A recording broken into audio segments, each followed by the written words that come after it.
Good evening, everyone, and welcome to the City Council regular meeting. Today is January the 20th. We're going to go ahead and call this meeting to order. The time is now 6:30. And we'll stand for the flag salute, and Councilmember Gama will lead us today. Please stand, place your right hand over your heart. Hold on a second. We're waiting for the Ready? Begin. I pledge allegiance to the flag of the United States of America and to the republic for which it stands, one nation, under God, indivisible, with liberty and justice for all. Thank you, Councilmember. We will move to roll call. Madam Clerk? Councilmember Gama, Here. Councilmember Perez, Here. Councilmember Lopez, Here. Mayor Pro Tem Hernandez, Here. and Mayor McLean-LeJeune. Thank you. And I have the inspiration for tonight. So I have just a couple of topics I just want to touch on, but it'll be brief, I believe. Okay. So while late, I just want to wish everyone a Happy New Year. This is our first meeting of 2026, so we're glad that you're with us here tonight. So the start of this new year invites reflection on where we have been, the renewed commitment to where we're going to go. I believe Port Hueneme is a city defined by resilience, diversity, and a strong sense of community. Over the past year, we have faced challenges together, celebrated milestones, and continued working toward a city that is safe, inclusive, and full of promise for all who call it home. In the year ahead, we remain committed to strengthening our neighborhoods, supporting our families and businesses, and advancing initiatives that promote equity, sustainability, and economic vitality. Progress is achieved when we listen to one another, when we work collaboratively, and remain focused on the common good. And I am grateful for the dedication of our residents, the city staff, first responders, volunteers, and community partners who serve Port Hueneme with integrity and pride. Know that your engagement and civic spirit are the foundation of our city's continued growth and success. And now I know that we're going to have a proclamation on today regarding Martin Luther King Jr., but we just celebrated the federal holiday yesterday, so I just want to say a couple of words about that, about Dr. King and his words that he has left with us. So he reminded us that progress is not inevitable. It is achieved through purpose, unity, and action. His call to service challenges us to look beyond our differences and work together to build communities rooted in dignity, equity, and opportunity for all. Advancement, as Dr. King taught, is not measured solely by individual success, but by how we uplift one another and ensure that no one is left behind. Here in Port Hueneme, I see Dr. King's dream reflective in our diversity, our resilience, and our shared responsibility to create a city where every resident feels valued, heard, and empowered. Our progress is strongest when we choose collaboration over division, compassion over indifference, and hope over fear.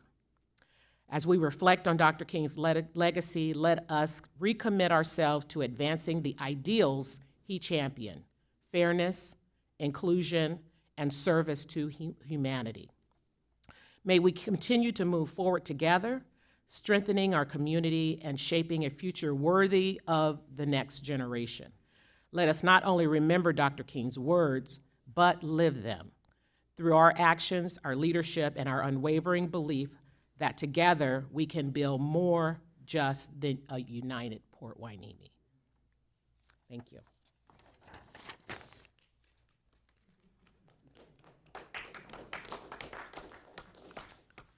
All right, we're going to move to public comments. Do we have any public comments that are not on our agenda on tonight, not Yes. pertaining to our agenda items? Yes, Madam Mayor, we have 3 public comments. First up is Kevin Brannon, and then followed by Joshua Tellez.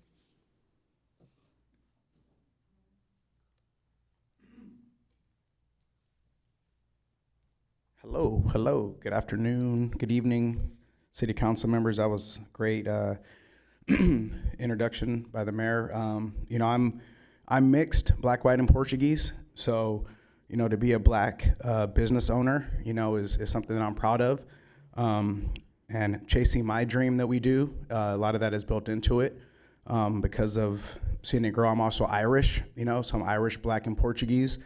So I've seen whether, you know, my last name should be O'Brannan, and we're Brannans because we couldn't get work because we were dirty Irish and we weren't allowed to get jobs. So the work that I do, it does stem from that, you know, knowing what that's like. So that's why we do a lot of inclusion and the work that we do, but empowering people realistically, right, and giving them realistic expectations that the American dream does still exist, right? And that's what we should be thriving for and striving for. So today we're here, though, to invite you to check out that. This is our blue carpet premiere.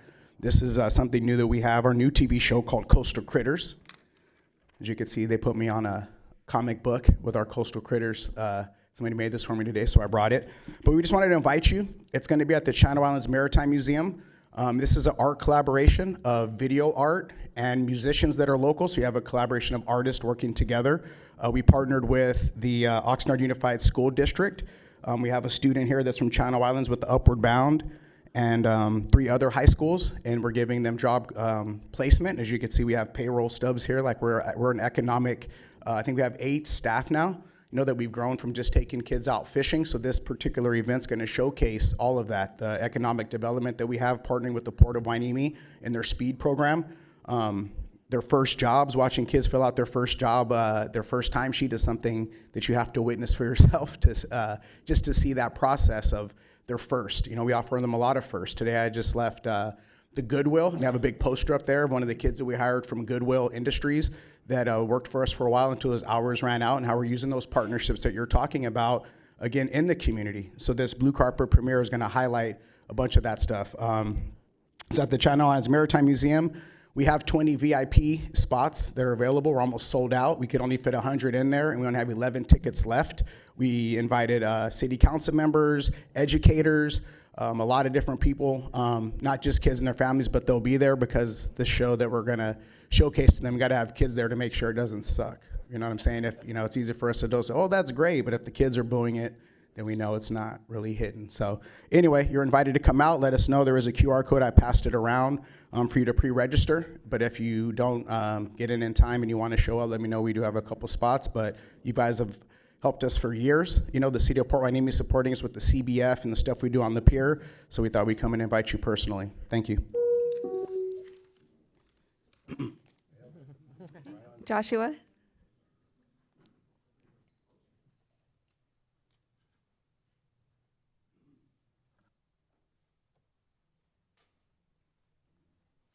All right, so good evening. My name is Joshua Tejas. I am an intern with Real Guppy Outdoors, and I go to Channel Islands High School, and I'm currently a sophomore. And so we came here just to invite you guys to the Coastal Critters, the Blue Carpet premiere. And so it's gonna be from 5 to around 7:30. And we are gonna present 2 different showings of our new episodes, and we just hope to see you there. Thank you. Thank you. And Johnny Garcia Vasquez.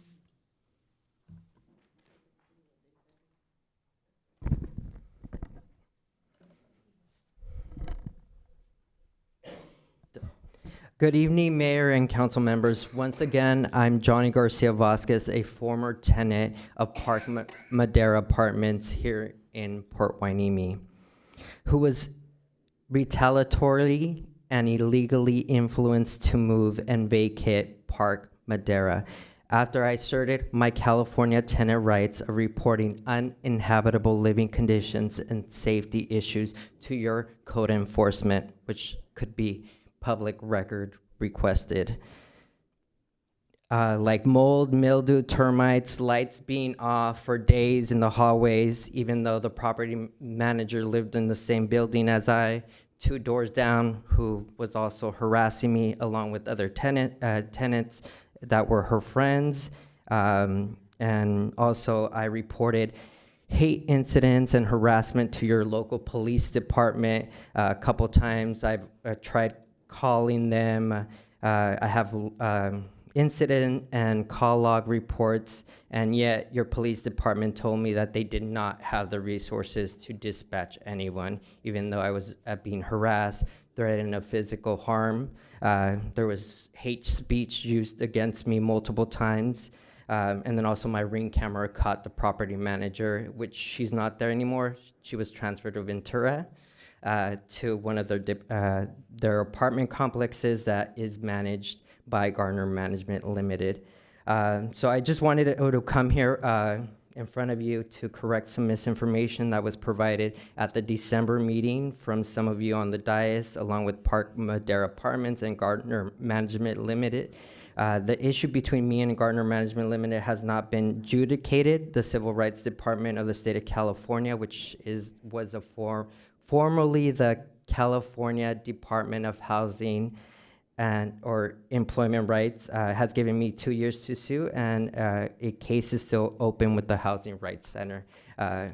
And then if you guys don't have funds because you have a budget deficit, you can't pass an anti-landlord harassment ordinance, maybe the city can provide workshops on the California Ralph Act, because there is a difference between hate incidents and hate crimes here in the state of California.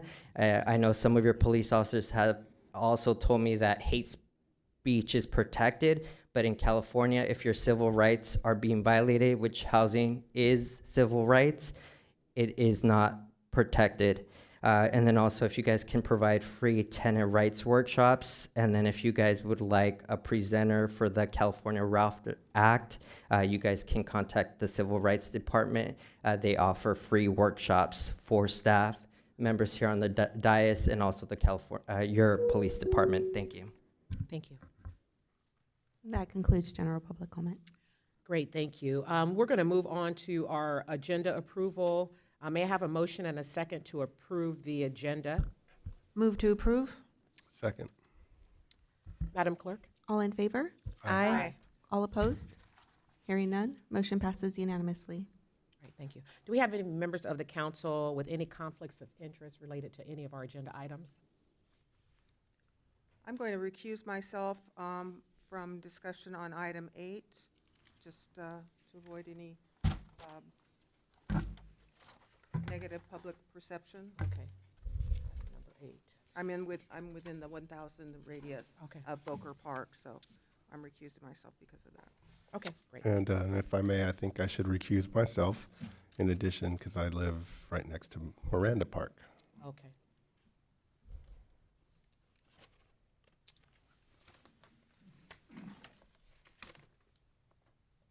Okay, great, thank you. So we have that recorded. Perfect. So with that, let's move on to presentations. Our first presentation is the Martin Luther King Committee is here to receive our proclamation. And so while you come to the podium, we have Councilmember Gama is going to read that proclamation. Thank you. Thank you, Mayor Lejeune. I just want to say that yesterday was a very enlightening event, as it always is. And I think 40 years is a long time to stick with something. And I really appreciate the fact that the county, entire county, was there. We had people from Thousand Oaks, Oxnard, Hueneme, Ventura, elected officials, county supervisors, our council, Mayor Pro Tem Laura Hernandez. Mayor Lejeune was in the choir. She knocked it out of the park. So unfortunately, I couldn't stay for the entire event. I had to get to Westlake for a meeting, but I love the march. I love the participation of the kids, and you do a fantastic job. So with that, I'm going to read a proclamation for Martin Luther King Jr. Day. Whereas on January 15th, 1929, Reverend Dr. Martin Luther King Jr. was born in Atlanta, Georgia. And whereas Dr. King was transformational leader of the American Civil Rights Movement and one of the most influential orators for peace, equality, and human rights in world history. And whereas Dr. King is remembered for dedicating his life to an unyielding faith and passion of justice and racial harmony by championing principles this nation was built upon, and a strong commitment to his belief of freedom, equality, and justice for all. And whereas Dr. King envisioned a society where individuals were not judged by the color of their skin, but by the content of their character, and that's a quote of Dr. King.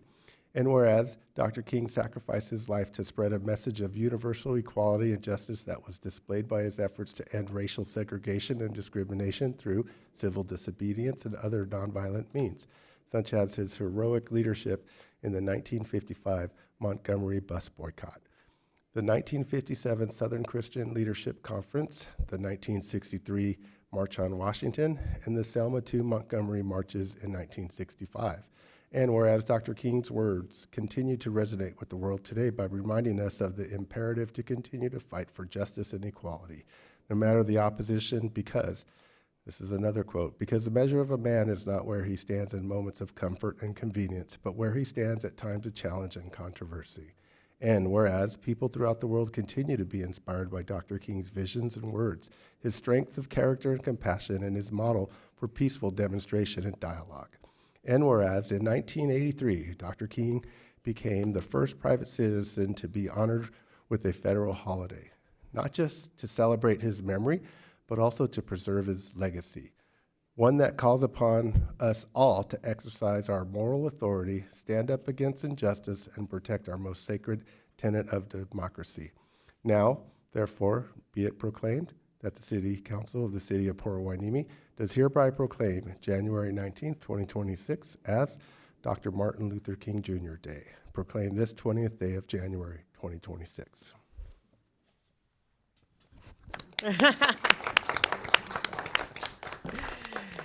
Go right ahead and have some words, please. Good evening. I'm Larita Ayers Montgomery, and with me is Miss Haiti Gayton. She's a Port Hueneme resident. And so we really thank you for this wonderful proclamation. Yesterday we had a wonderful day celebrating a living legacy, cultivating compassion and justice in Ventura County. We appreciate your service, your time, your support throughout the 40 years. It was wonderful. Martha was singing like a bird. Yeah, she was. Laura was there pumping her right on. I know it. I saw you. We just really are just happy to be here this evening. I wasn't able to come last year, but I'm so happy that we're able to come tonight and still celebrate this wonderful occasion. Because, 40 years is a long time to be having a volunteer organization celebrate something in this county. And Dr. King is the main event. We thank you. We praise you. Would you like to say anything, Haiti? Haiti's being shy tonight. She wasn't shy No, yesterday. it was a great program. It was a really, really great program. I personally don't get to see it. I do the refreshments, but I know that every year we knock it out the park, and yesterday was one of them. So thank you. Well, thank you, and we'd like to get a photo. All right. Yeah, thank you can very come much. right on up to the front here. Okay.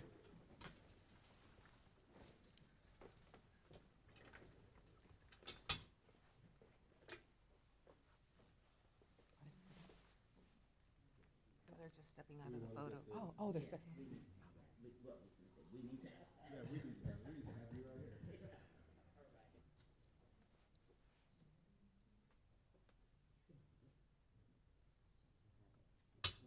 Face the camera.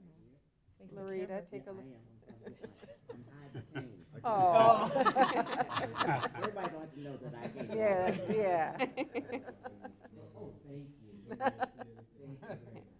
One, two, three. Thank you.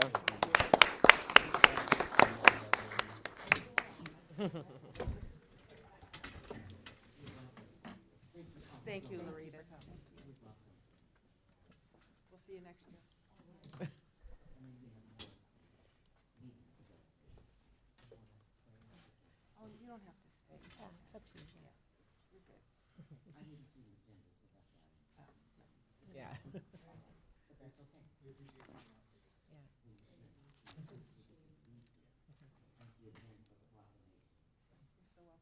thank you for all the effort in 40 years. It's a long time to develop a program, and it really shined yesterday.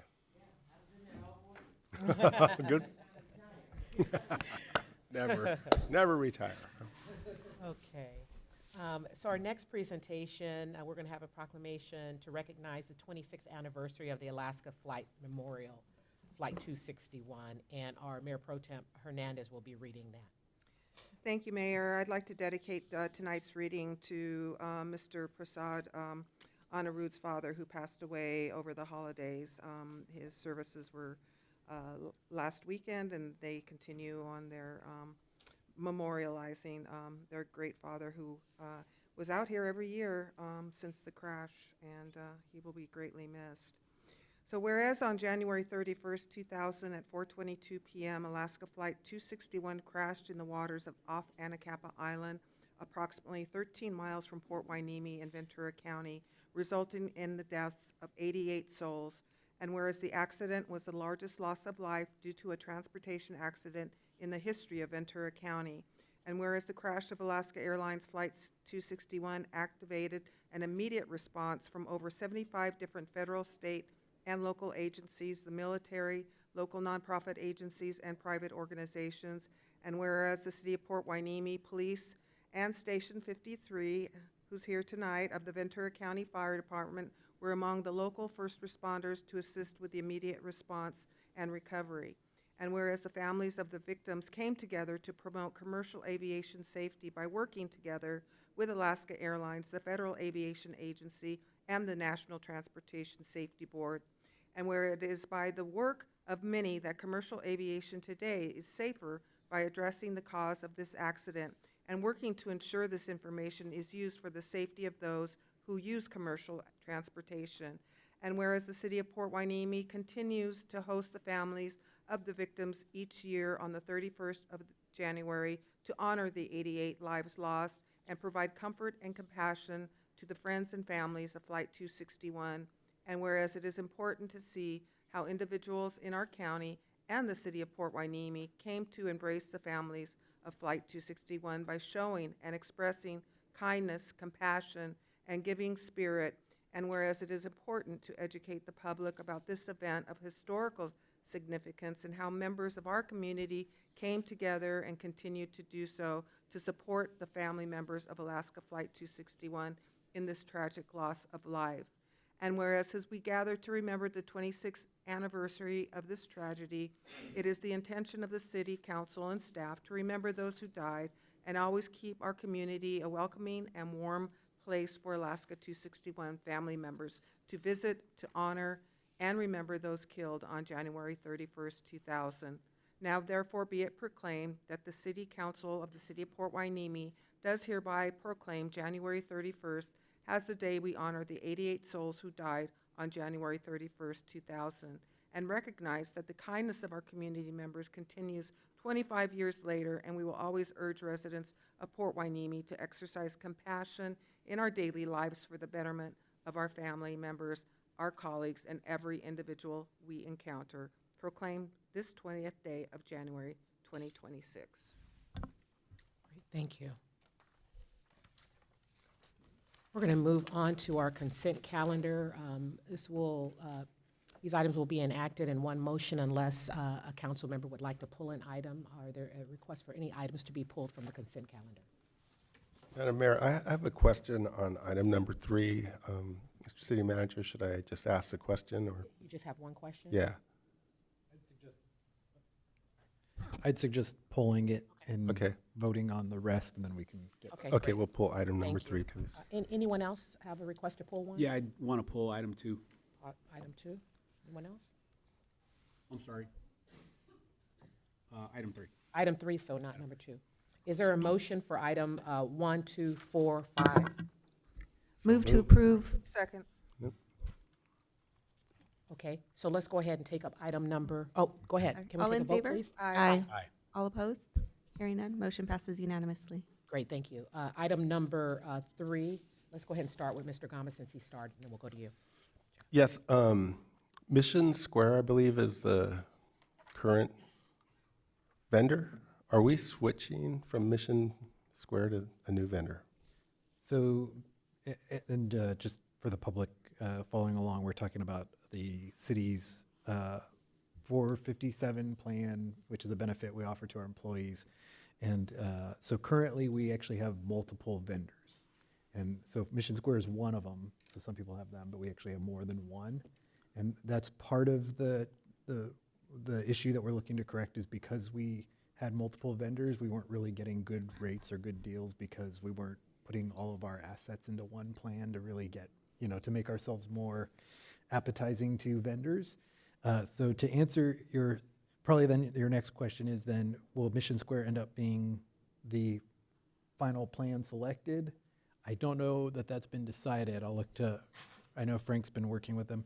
Part of the idea here is we're working with the broker who's supposed to negotiate the best deal for us. And so I'll let Frank speak to Good what evening, Council. specifically that means.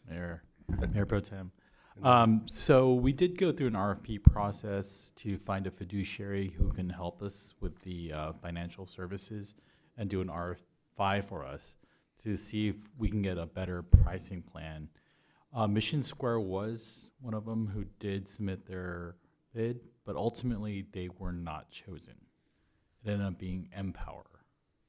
That's part of the resolution that's there tonight. So, And- I'm sorry. So did you look at performance? Was performance? I will Yes. just say that I've been very pleased with their performance. Performance was reviewed, even cost was reviewed as well.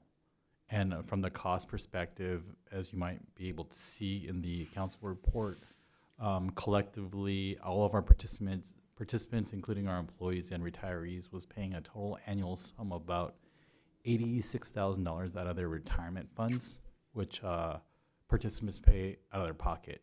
So it reduces their funds for retirement and for growth. That is significantly reducing down to, I believe, 16.8. right? And on top of that, we will have additional financial fiduciary service to fiduciary experts who will be educating and helping us through this transition. And I think to sort of directly address your question is, I don't think there was an issue of performance, like it wasn't an unhappiness with any of the current vendors. It was just that when we had taken a look at it initially, the rates that we were being charged, we weren't getting the deal that we should have been getting based on the size of Yes. the contract and the assets. So we really tried to renegotiate that and negotiate the best deal, really is what it was. So Councilmember Gama, if you are referring to the performance of your portfolio, if that's the question you're posing, the new new records keeper who we're moving to has the same exact lineup, and it will be at a much lesser administrative fee. Okay. And then when will the transition be taking place? So upon approval and the resolution being passed, we'll be working with the fiduciary experts and Empower to kick off the process. And it will be, if everything falls into place, we're expecting about a 2 to 4 month process, but it could take longer. So if any of us were considering adding additional funds, would It gets to, that doesn't stop. that doesn't stop? That doesn't stop. Okay. There might be a freeze period for about a pay period maybe, but nothing throughout the process. Thank you. Yeah, okay, so during this transition, is there gonna be an expected duration that there's a blackout period where they're not gonna be able to, they're gonna be locked out of their accounts? And have you kind of talked to Empower about this? So we haven't talked directly to Empower, but we have talked to fiduciary experts who is working on our behalf. And I do believe there's a lockout period if the money is in a certain account. The money, I think it's a cash account where it's held for so many months and so many years, but that, you do have access to the account. It just might not be on the new Empower platform. You'll still get correspondences from the old records keeper that your money's still there. But I don't believe I have to go look at my records, but I don't think there's a complete blackout. The reason why I ask is, there's market volatility. Yes. And members might want to move their money to a safe fund. Right. And if they're locked out, you know, it could be an issue. That is true. Specifically for that. So we don't believe that the transitional process would lock us out to a point where we won't be able to make fund selections. But there will maybe about a pay period where we will be locked out. And then the other part too, if they want access to that money, either in a loan. So make sure you ask those questions. So, yes, so that's a good question, Councilmember Lopez. So we, as a city, in all 4 of our plans don't have additional benefits that come with that. So each records keeper has a little bit of money of all of our participants. And because the economy of scales has been divided amongst the 4, our services haven't been reflective of the total assets we have. So we don't have any benefits right now. But as we transition to this new vendor, we will have loans available, and our employees will have different options with their money that's in their accounts. Last question is for retirees. They're vulnerable stakeholders, ensuring that they're not left behind. Absolutely. Do you have access? You got records, and are they aware of the switch? So far, they are not. But our fiduciary experts, we will be doing a marketing campaign to all of our participants to make sure that they have the information that they need to make an informed decision, whether to keep it within the city pool or move out of it. Okay. Just want to make sure that Absolutely. reaching out. Okay. Yes. Yeah, and I hear the feedback is to make sure we're doing outreach and letting people know what happens when. And so as of now, what we had done was we had created a committee where we tried to have a representative from each department. Really, Each I don't know if we department ended up and getting employee group. Okay, yeah, each department and each employee group to be part of it so that they understand that we're trying to get them the best deal and put more money into their pockets without costing taxpayers anything. So that's all we've really communicated with so far. If it's approved tonight, we'll make sure we do Outreach. outreach and information to all of our affected employees and former employees. Yes. Absolutely. Thank you. All I got. You have questions? I Go do. right ahead. Yeah, thank you. So just for clarification, Empower is the replacement company that you're asking approval? That is correct. And then Fiduciary Experts was just the broker? It's fiduciary services, so they are bound by law to work on the city's best interest, meaning that when there's market volatility or when there's underperforming assets or not stock options, but investment lineups, they will be the ones helping us to change those in and out and helping us with the committees. So once that transition takes place, then the Fiduciary Service Experts will finish their business and? Yes, they'll be helping us through the transition process and the It's called outreach. Fiduciary Service Experts? So their official name is Fiduciary Experts, and they provide fiduciary services. Oh, okay. Sorry, that is Got it, okay. yeah, all over the place. But yes. I do have one question for you, Greg.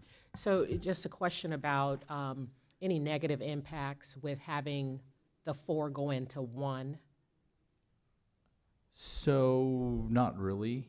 I think the range of services that Empower provides is everything that encompasses that what we currently have.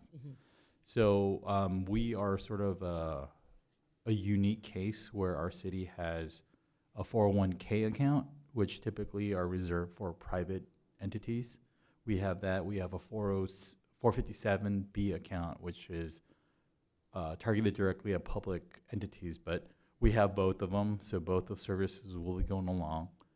And we do have retirement health savings plan under there, but that will be a separate discussion on what we're going to do with that. Okay. We're planning to move that over because of the economy of scales, but that's just a separate discussion.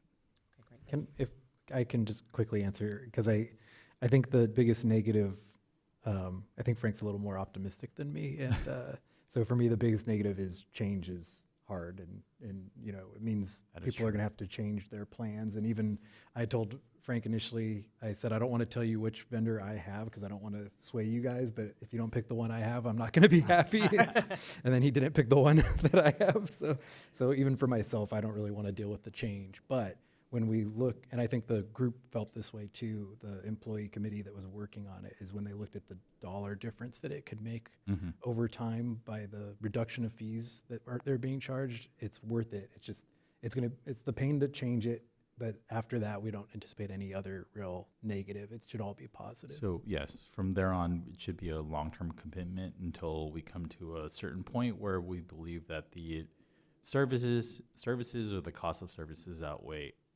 at the time changing to a different vendor. But having 4 different vendors in a agency like ours is a lot. And unfortunately, over the years, we have lost probably all the administrative fees that we could have probably collected it and used it more positively for our employees and retirees. But we're at this juncture, and we are trying to clean it up now. Great, thank you.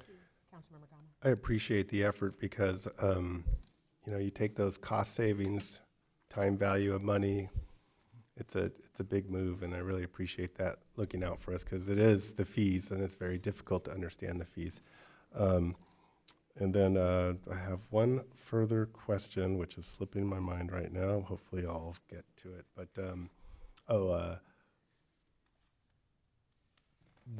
I'm sorry, I misplaced that thought. You can always email us, and we'll be happy to share any information. So because I looked into it, we didn't have the ability to borrow against our assets. I think that's what you're talking about, Yeah, correct? we did not have those services. Okay, Some of so, our current providers. right. Those were the current And so then this is a really great alternative for our employees because now you get to, correct me if I'm wrong, you could borrow against your assets and you'll pay 6% and then it goes into your account. Yes, so once we have everything established, we'll have those services solidified with a new vendor in terms of how we're going to administer them. It's kind of a hard process where we either do it through payroll or through personal accounts, but we will be having those services added as well. Right, and I think that's a great addition. So when you take the lowering the cost and this new benefit, It's a very positive change. And just to Yeah. kind of give you some perspective, in this industry, in the government 457 world, the 2 big players are either Mission Square or Empower. So they're the 2 biggest providers of the financial retirement contribution services. Great. Are there any other questions? If not, is there a motion and a second to approve item number 3? Move to approve. Second. All right, there is no other discussion, Madam Clerk? All in favor? Aye. Aye. All opposed? Hearing none, motion passes unanimously. Great, thank you.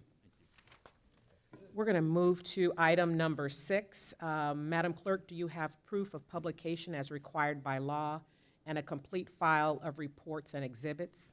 Yes, Madam Mayor. Great. This is the adoption of a resolution granting special use permit number 26-1 for the City of Port Hueneme Color Run, Walk 5K, and Kids 1K event, and ancillary healthcare educational booth, children activity area, refreshment vendors, and entertainment. Will staff please present the report?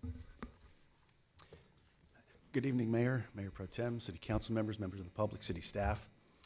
So agenda item number 6 pertains to a public hearing that will allow the council to consider the adoption of a resolution for special permit 26-1. So the special use permit would allow for the 2026 Sea Splash Color Dash event to be held on Saturday, March 21st. The event, which would be co-sponsored with the Port of Hueneme, would include a 5K color run and walk, a kids 1K event, and a health and wellness fair. It's anticipated that the 5K race would have approximately 600 people, and that the 1K event would have up to 150 participants. The wellness fair, which would be located in Lot C, would include healthcare vendors, children's activity area, photo booth, a DJ, and various vendors. As the council may recall, this would be the 3rd year that the city has held this type of event down at the beach. Special use permit is required because the event is hosted down at Hueneme Beach, including the promenade and adjacent streets. The event is considered exempt from CEQA because it's a minor temporary use, which does not entail an environmental impact. Anna Hanley, the city's Recreation and Community Services Manager, is going to walk us through some of the event details, including the race route, which is really the primary change from last year's event. So with that, I'll turn it over to Anna. Thank you. Good evening. In terms of the race details, this year we're proposing a revised route that removes the Surfside Drive series of barricade switchbacks, which in turn reduces labor and equipment rental costs.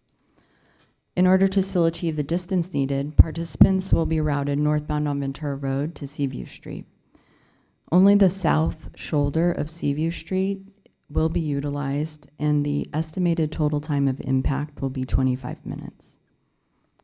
That impact will keep the residents in place for the Surfside 1 complex, Surfside 4, Anacapa View Beach Homes, and the Anacapa Beach View condominium complexes. This change, though, it also offers variety for the participants that have been in our previous events, and so that's sort of a nice change as well. That route can become a little mundane, and so we're offering a new view of our city with this proposal. The event also includes the color run feature as it did last year, and the setup as far as that element is concerned will remain the same.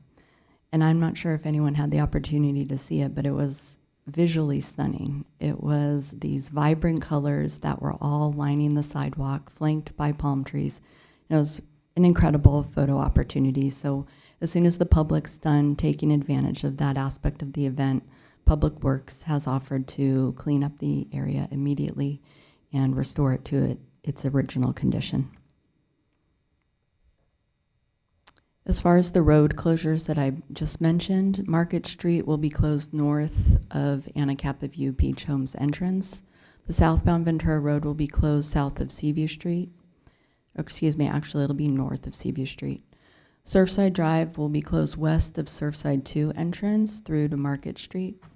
And as far as resident access, the residents of Surfside 1, Surfside 4, Anacapa Beach View condominiums, and Anacapa View Beach Homes may have a brief traffic delays as I described. I walked the route, and as I mentioned, it was just all told, I would imagine 25 minutes at most. It took me 15 minutes to walk this portion of the race route. In advance of the race and event, the recreation team intends to go door to door with flyer distribution to engage community members as far as this impact and encourage cooperation. We do have a way to mitigate that if emergencies do arise. We're working with the police department as far as the traffic plan is concerned, and we'll be able to manage anything that comes our way. However, we figured the most information that we could provide in advance as far as that 25-minute impact, we will do so. We'll also be utilizing traffic message boards, social media, and engaging all of the homeowners associations in that immediate area. Here we have the proposed event site plan. This is the same as last year, so I'm certain that people are familiar with this. This is the area that has the longest impact because it will be where we focus our efforts on the wellness and health fair. We're also providing for your opportunity to view is the new proposed race route, which takes participants northbound on Ventura Road and across that shoulder on the southbound side of Seaview Street down to Market, and then continue the race route as we've offered in the past.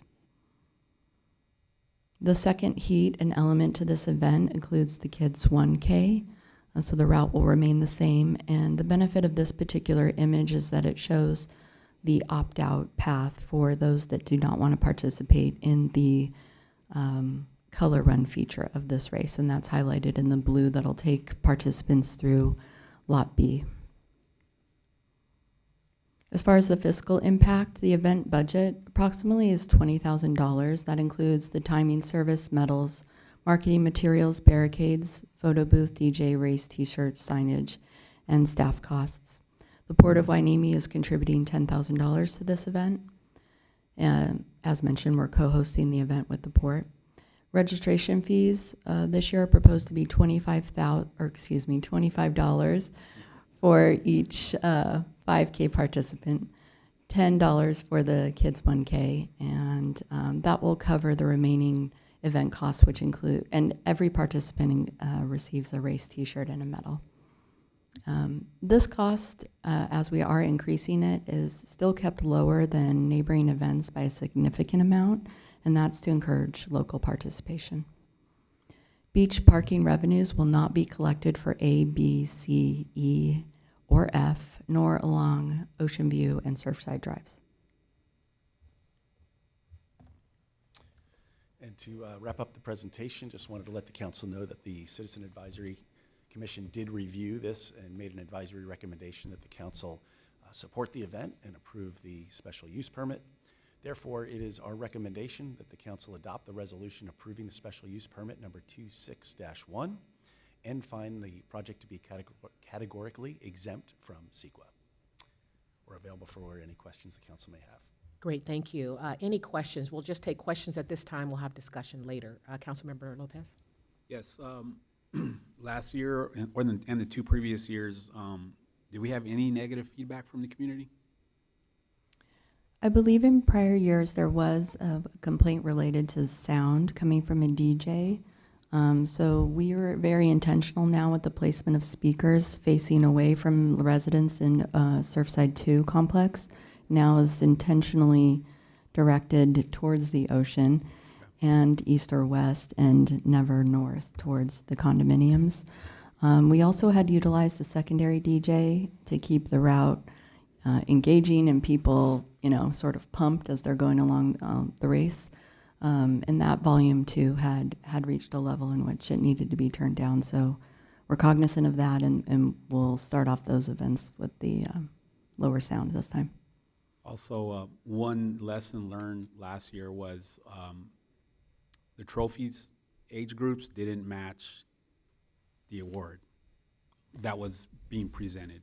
It was weird. Yeah, there was, I think there was a mix-up with the trophies, so we're going to work on that, where last year, like the trophies would say like 35 to 45, but the age group for that we measured was 40 to 50, or something like that. So we're going to watch that, and then we're making sure to have recognition for the kids race as well. I think that was another lesson. Yeah. And then I just wanted to confirm, we had the complaint the first year about sound. I will note, last year we actually had several residents come out on their balcony and cheer people along, and we received 0 complaints. So I actually think it was really a community event, where even the neighbors were supportive of it. And so hopefully, the concern we have, I think it is a good approach. I think the feedback on the course in the past had been that the kind of switch back was like the one thing that people didn't really like that much. So this actually fixes that, but there's always a possibility somebody might not be happy that there's that 25-minute road closure that we're talking about. But I think if we do good outreach, I think most people will understand it. So overall, we're hoping for a real win-win for everybody. Great, thank you. Thank you. Any questions? Okay, so no other questions. We're going to now open the public hearing. Is there any, let me see, the time is now 7:19. Are there any public comments regarding this item? Yes, we have one public comment from Letitia Austin.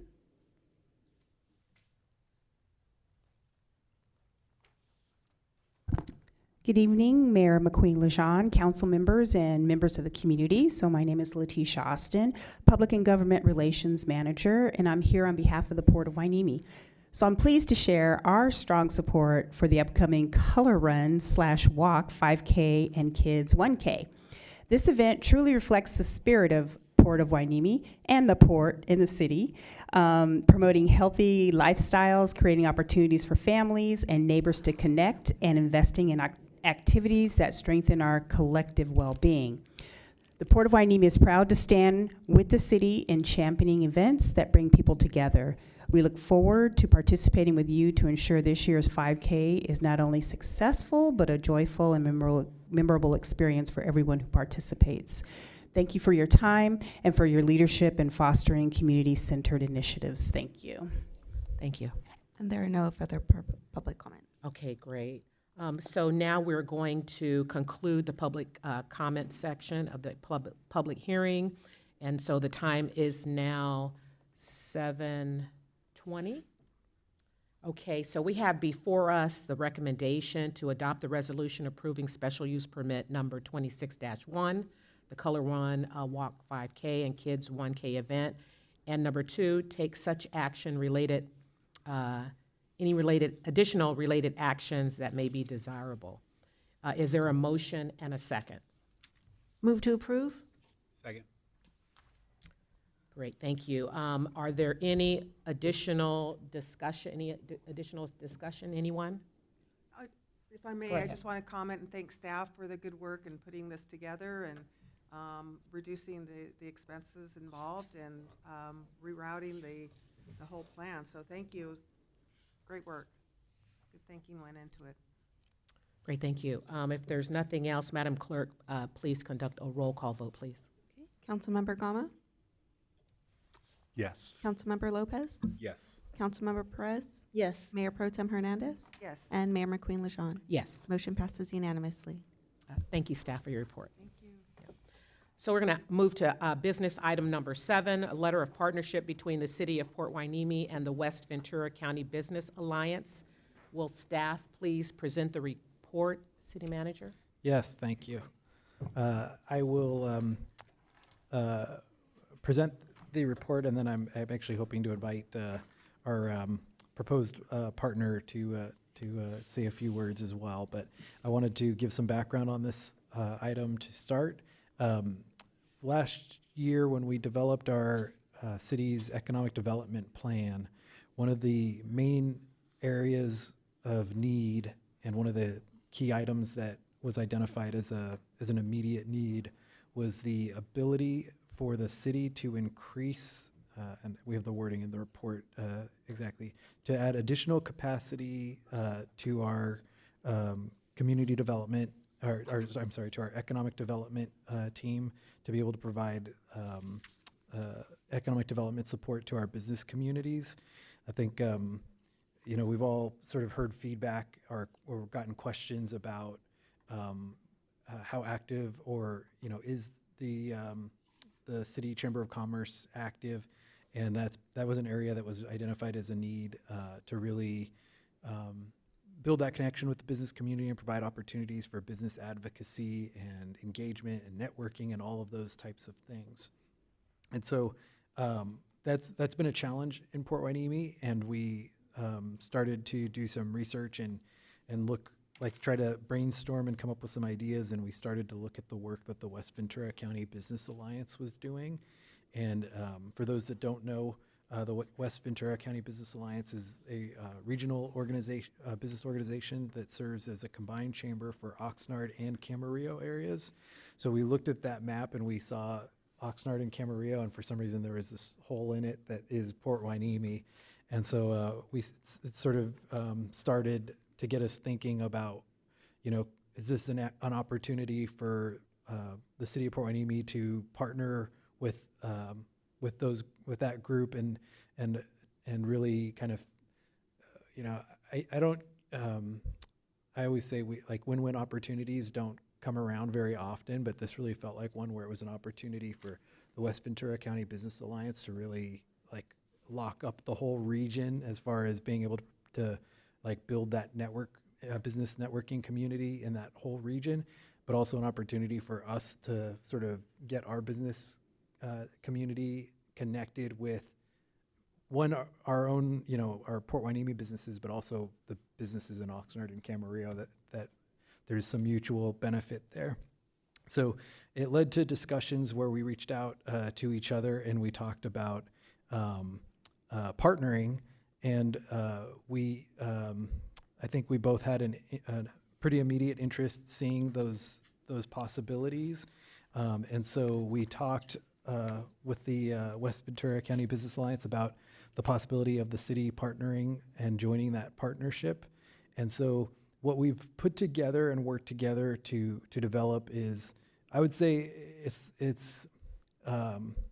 we're calling it a letter of partnership, and the idea is we're not really obligating each other to really commit to anything at this point other than the commitment that we're going to work together.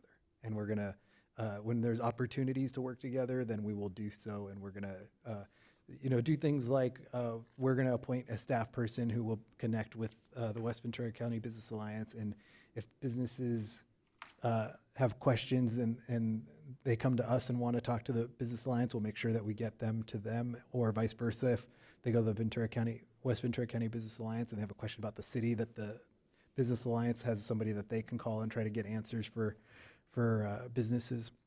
So, and then at the same time, the Business Alliance is committing to basically the same thing of having somebody on their end who will do that. So it's really just building that connection, having somebody on our team, having somebody on their team that can get in touch when things come up, or when business issues arise that we can work together to solve, and then just promoting, the region and working together for for the benefit of the businesses within our region, which includes Port Hueneme, but also Oxnard and Camarillo. So, I think one of the questions that would typically come up on this type of item would be, if I were a council member, would be, but what's it going to cost? And the positive thing right now is, because of how we're talking about, we're committing to partner and like work together in good faith, is there really isn't a cost right now to do that. There may be opportunities in the future where we have an opportunity to partner with the Business Alliance and consider a project that we want to, support or fund or whatever. But there isn't a requirement in this partnership that we're not required to do that, and to just commit to that at this point. So we're hoping it leads to opportunities where we all get to talk about, do we want to do this new thing that we haven't done, and do we want to partner and work together to do that? But right now, we've kept this kind of broad enough that we aren't locked into anything that we don't want to do. So again, not calling too many things a win-win, but this one really feels like it is a win-win, where essentially we're agreeing to partner to work together for the benefit of our business communities, and we agree to do that and look for opportunities to do that. But we're also not committed to do anything. We're not locked in to do anything that we ultimately don't want to commit to. So we're proposing that the council authorize the city manager to move this forward and take the steps needed to commit to that partnership. And also there'd be some immediate steps, like pretty quickly, putting some materials out and things like that. But so we're asking for the council to approve that at this time. And if it's all right with the council, before opening it up to any questions, I just wanted to acknowledge that the West Ventura County Business Alliance Director, Andy Conley, is present today. And so I wanted to give the opportunity. Andy, did you want to say anything from the Business Alliance's perspective? Hi, yes, I didn't have any comments prepared, but just would love to just take a couple minutes here to kind of piggyback off of what City Manager Vega was saying. So thank you very much, Mayor, City Council members, for considering this proposal tonight. It is, as James was saying, it really is a win-win, where as the Business Alliance, if you're not familiar with our history, the Oxnard Chamber of Commerce and the Camarillo Chamber of Commerce merged back in 2021 to form the West Ventura County Business Alliance. And currently, we represent over 500 businesses who are members, and that is about 50,000 jobs that represents within those areas. But we also, we still have members throughout West Ventura County, some in Ventura, unincorporated, and a number here in Port Hueneme. So we still have a lot of Port Hueneme businesses that have partnered with us, that we work very closely with. So what we see this opportunity is that very natural fit, as James said, that really does kind of fit that hole, to be able to have us that tri-city kind of alliance that really does open up a lot of opportunities, both for the Port Hueneme businesses to partner with Oxnard Camarillo businesses, and vice versa, and then be able to work closely with the cities as well, and having this partnership that we really look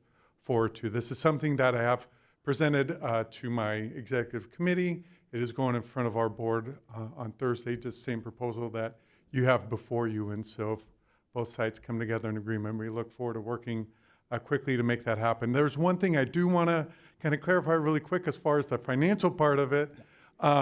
As James mentioned, there isn't really a financial part outside of the ask that our city partners, really the only financial element for our city partners is for the cities to be members. So the city of Oxnard is a member, city of Camarillo is a member, and that's just any government agency. That's a $900 membership each year. That really does just show kind of that partnership there. But that's what we ask really of any of our members, to have that sort of commitment. So, but yeah, happy to take any questions you may have. Any questions? Yes. Yeah, Councilmember Lopez. So I'm aware that you guys have a political action committee.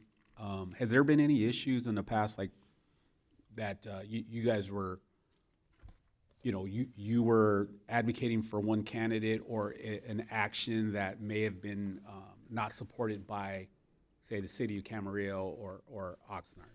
Yeah, no, great question. Yes, we do have a PAC that I did want to make clear as well, because that is something that we have utilized for helping support, business friendly like measures and things like that. And so a lot of times there has been used with some candidates, but to answer your question, we really haven't had any issues like that. But really, with our PAC, we wanted to go more towards measures. We just had recently up in Oxnard a measure that was really going to affect the business community and taking away a Melrose tax up in River Park, and that's something that we did partner with the city on. So a lot of times these have come a lot of times in partnerships with the city to make sure that it is something that is beneficial not only for the business community, but the community itself. And so those are a lot of times that we have been able to use that PAC. But really it is to what will benefit the business community. Yeah, that was the only question. Okay. Thank you. So first of all, have you identified the city staff liaison? Yes, so economic development is under the city manager's office, and so it's typically, there's sort of twofold.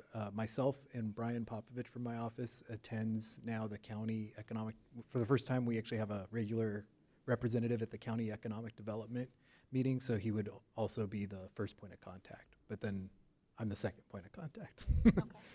We're not deep enough, we don't have that many layers. And the second question is, and there's a little bit of background, since when I got elected, this was something we tried in the beginning, and there was efforts made to try to connect to the business community and get more, I guess, advertising. I'm not really sure what was happening in the city, but there were efforts made to try to connect with the business community, and it kind of failed.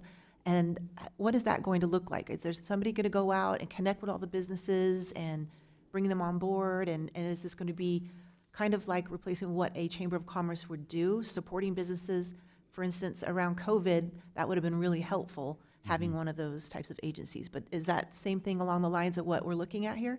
Yeah, I think we're looking at like the general Chamber of Commerce services that are provided. So. Yes, absolutely. So to your point, it really is just kind of folding into what we're already doing. Yep. And so those services that we're providing for our members and for the cities that we represent. So around COVID was really making sure that there was that information to the business community, what resources, loans, things like that were available. We have a newsletter that goes out weekly that we, if you're a member or not a member to be a part of, not only has news of what is going on within the Business Alliance, but also within the business community and things, different laws, different ordinances, different grants, things like that, that the business community should be aware of. And so that's what we pride ourselves in, being able to be that source of information, but also working with the cities as well. If there's anything from on the city side to be able for that to be communicated. And we also have a business advocacy committee, which is another ask for the city to have a representative to be a part of that. That meets monthly, and we have members from our different businesses. We have representatives from every elected official, from local elected official, from federal, state, county, city, that's represented there. A lot of utilities, the military base, a lot of different organizations represented. And that really does help too. That's a great way for the city to give a report about what's going on, especially when it is in regards to the business community. So that, like I mentioned, everything will just kind of be folded into what we're doing already. If we have different events going on, we have networking breakfast, we have statement series lunches, things like that, we would include Port Hueneme as part of our kind of our circuit. We already kind of go back and forth between Oxnard, Camarillo. We'll just make Port Hueneme part of that as well. So. Okay, thank you. Yeah, I think the time is ripe and right for this kind of collaboration and networking, particularly with the international Carl's company coming to the Channel Islands Harbor, which is unincorporated, which is right next to the city of Oxnard, city of Port Hueneme. So my question is, like, with a huge investment like that, could you walk us through the kind of activities that you may be involved in, the Alliance would be involved in, to welcoming Carl's and also making all the players and interested parties aware of the opportunities that that's going to bring? Yeah, absolutely. And we're very excited about an opportunity like Carl's. I've been working with them closely, helped as they were going through the process with the Coastal Commission and and the supervisors and getting all those, going through all those hoops, making sure that we're working with them, having letters of recommendation or letters of support. And so once that was all cleared, now we're helping them as far as, because before they actually had to work with the county, now they have to work with the city of Oxnard. It's just that weird being in those boundaries right there and being right next to the military base as well.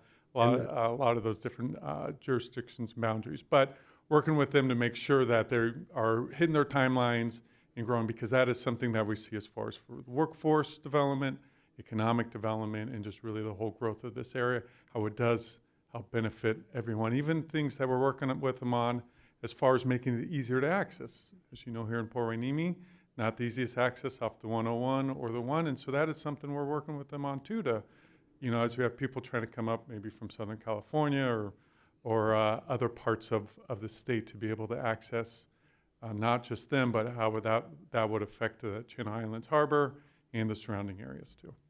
Thank you. Go right ahead, Mayor Pro Tem.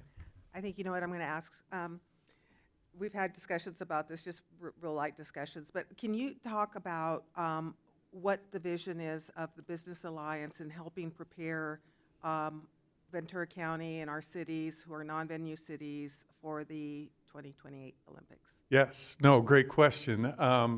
So there's some great opportunities coming up for that are sports related. It's not just the Olympics. You have FIFA World Cup coming. You have the Super Bowl and other events too that will be happening here in Southern California.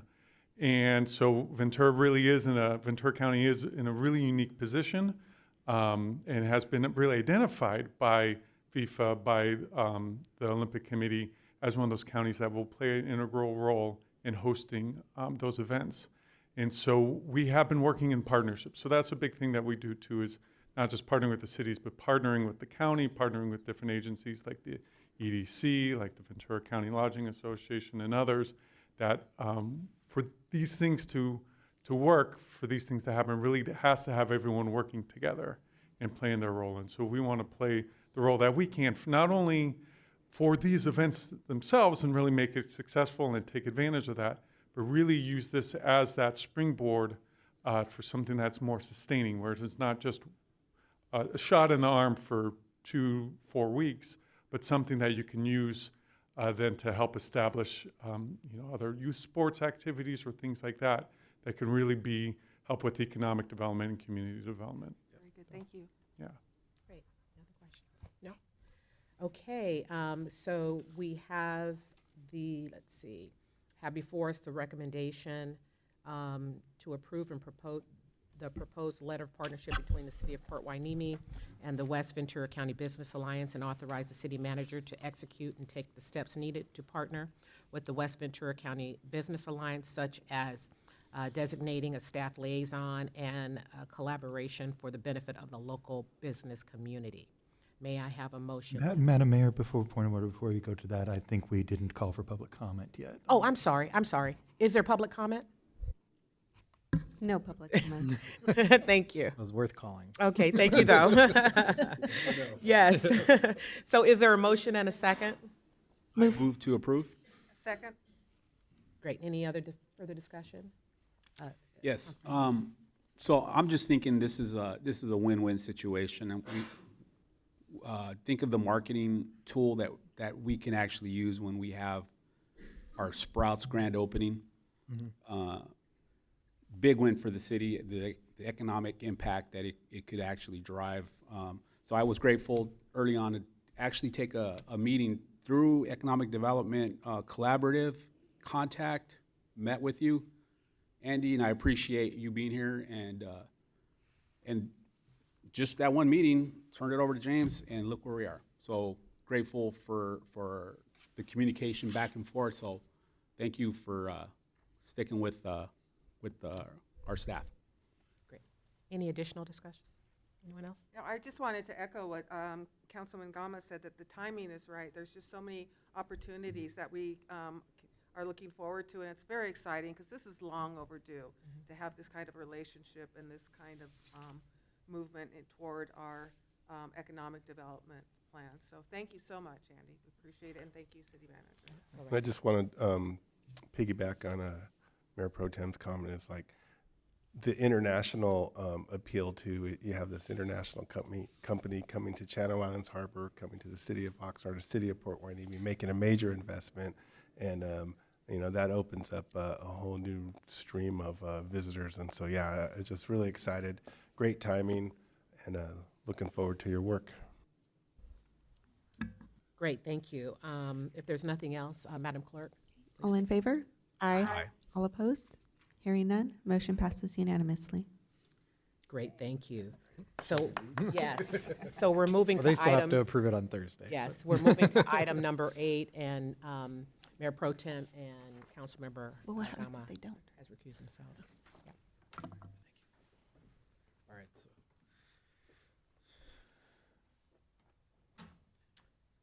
All right, so we'll move on to item 8. Yes.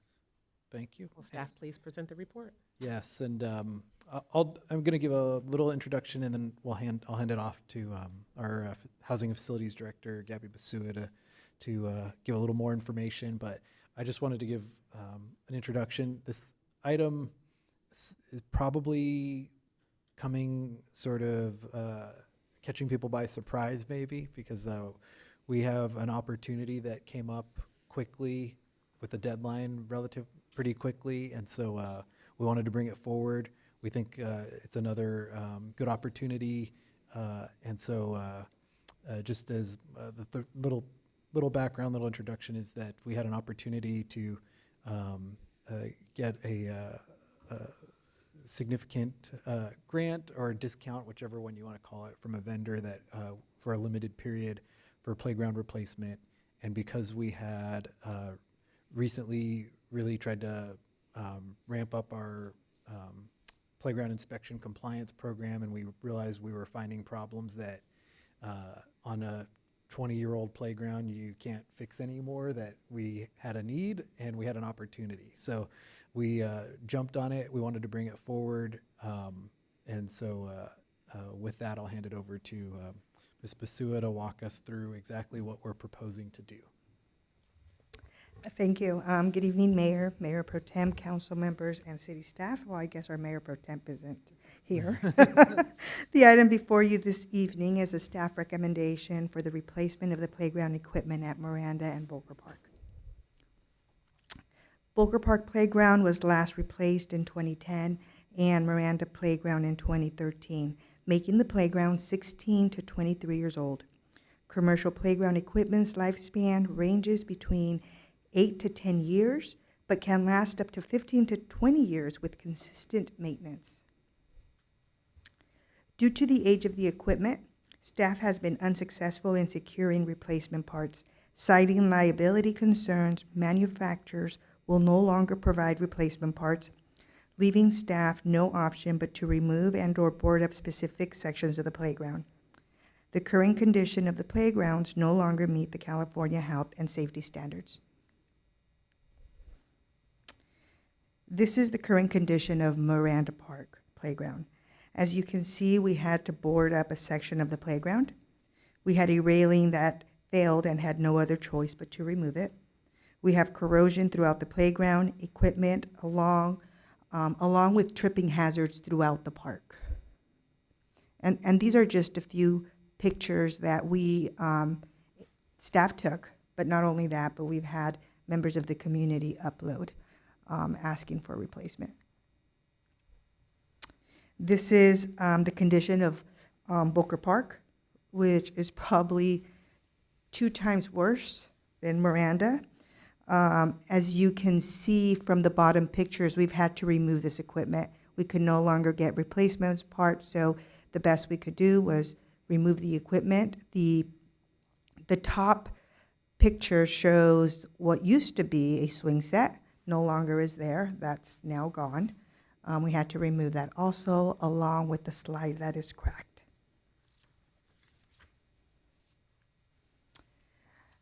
The city is a member of Omnia, which is a cooperative purchasing agency which conducts the necessary competitive bidding process for all their contracts.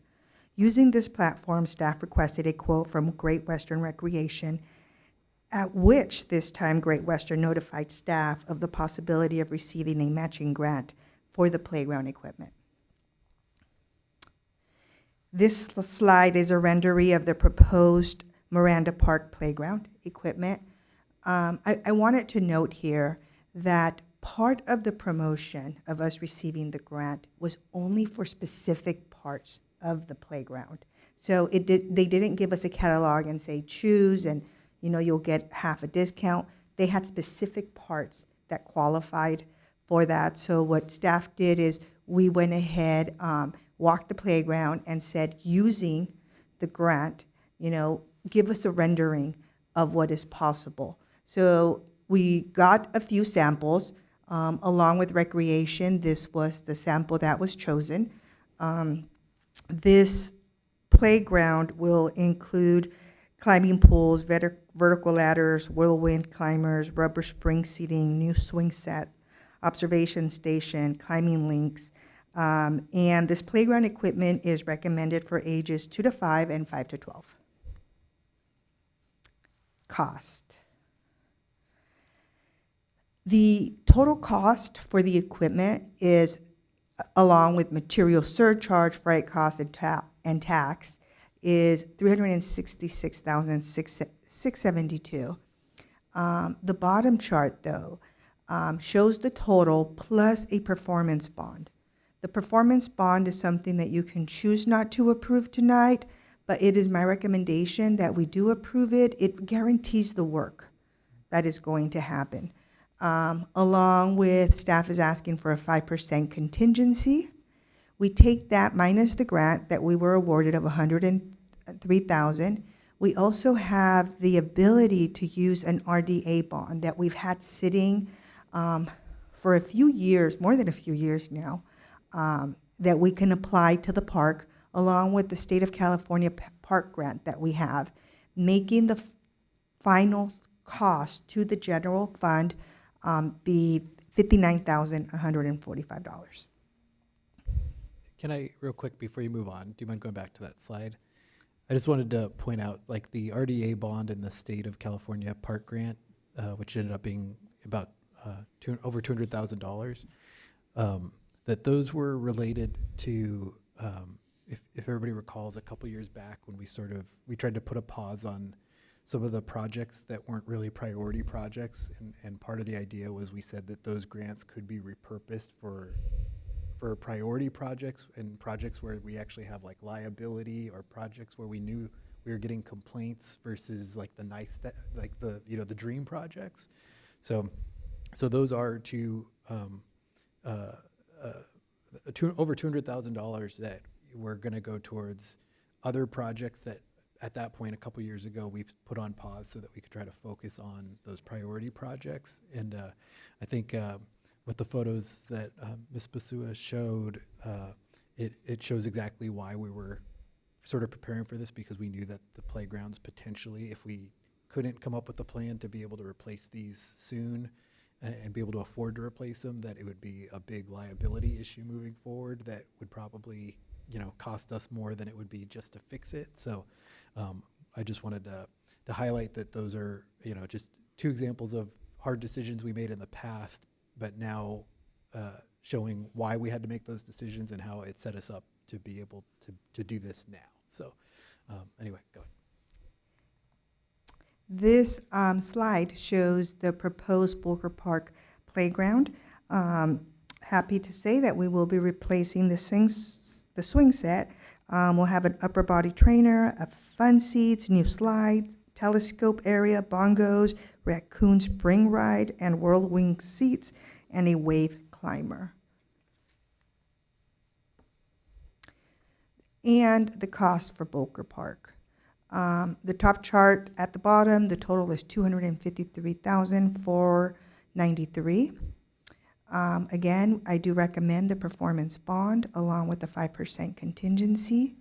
Minus the grant amount, it gives us a final cost of $198,222 to the general fund. Should the City Council approve staff's recommendation tonight, staff is prepared to start the demolition of Booker Playground immediately. Should City Council not approve this recommendation tonight, it is my recommendation that we close the playgrounds. Staff anticipates that construction will last from January 21 to February 20th, and Miranda Park from February 16 to March 13, weather permitting. In an ongoing effort to maximize cost savings, removal of the playground and demolition will be conducted by our streets department. And they will also be doing minor sidewalk and minor accessibility repairs in the area in order to allow ADA, the area to be ADA compliant. And with that, I am available to answer any questions that you may have.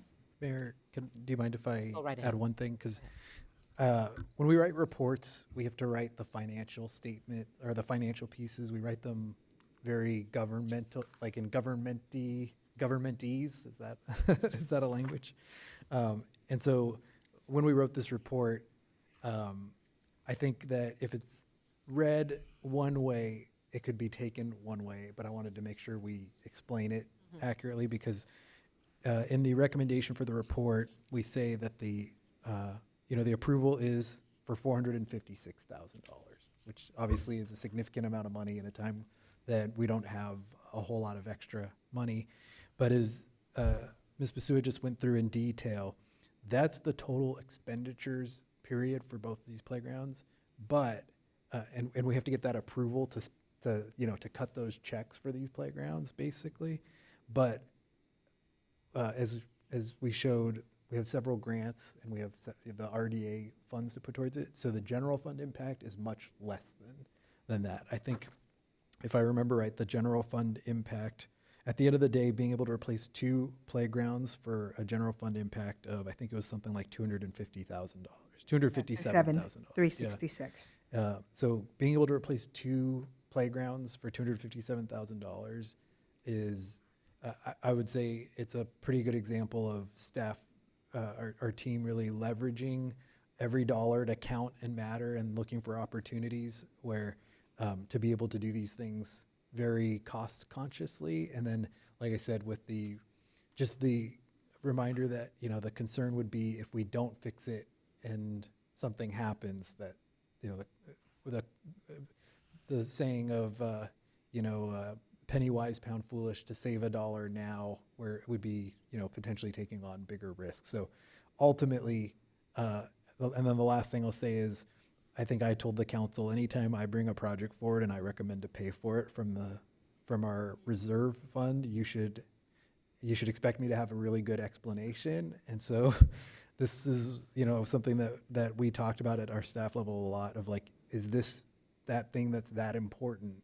And it is, and I also want to say, and this is why we made sure to protect the reserve when we did, so that we would have the money to address critical needs like this. So ultimately, just wanted to explain that the financial impact, the general fund impact is much lower, thanks to our staff leveraging all those funds, and that for those reasons, we recommend moving forward with these 2 projects. So. And if I may add, just for the record, now that our city manager explained it, for the record, you would be authorizing staff to use the California state grant of $192,000, and this is for Miranda Park. The RDA bond restricted amount of $29,639, and general fund amount of $59,145, and that's just for Miranda Park. Do you have that on a slide? I had, Can you put it? You had yes, I had that on the slide. Let me bring it back Yeah, I up. just want to be looking at it when you talk about it. Let's see. And this is for Miranda Park, right here. So you would be authorizing the use of the State of California Park Grant, the RDA bond, plus you'll be authorizing the use of $59,145 of general fund. Can you go to Volker Park slide? Yes. And with Volker Park, you would be authorizing general fund money of $198,222.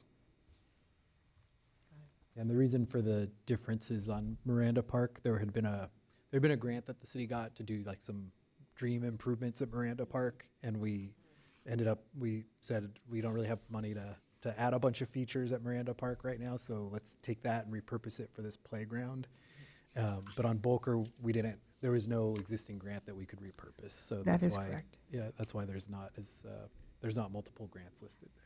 And the RDA is only for Miranda or Beach Park. It cannot be used for any other location but that. Right. I have a question for you. You mentioned earlier, you said if we approve this item, then we'll move forward with the work. But if we disapprove, then you're going to shut down the playgrounds. And so my question is, if they can be shut down, why are they still open?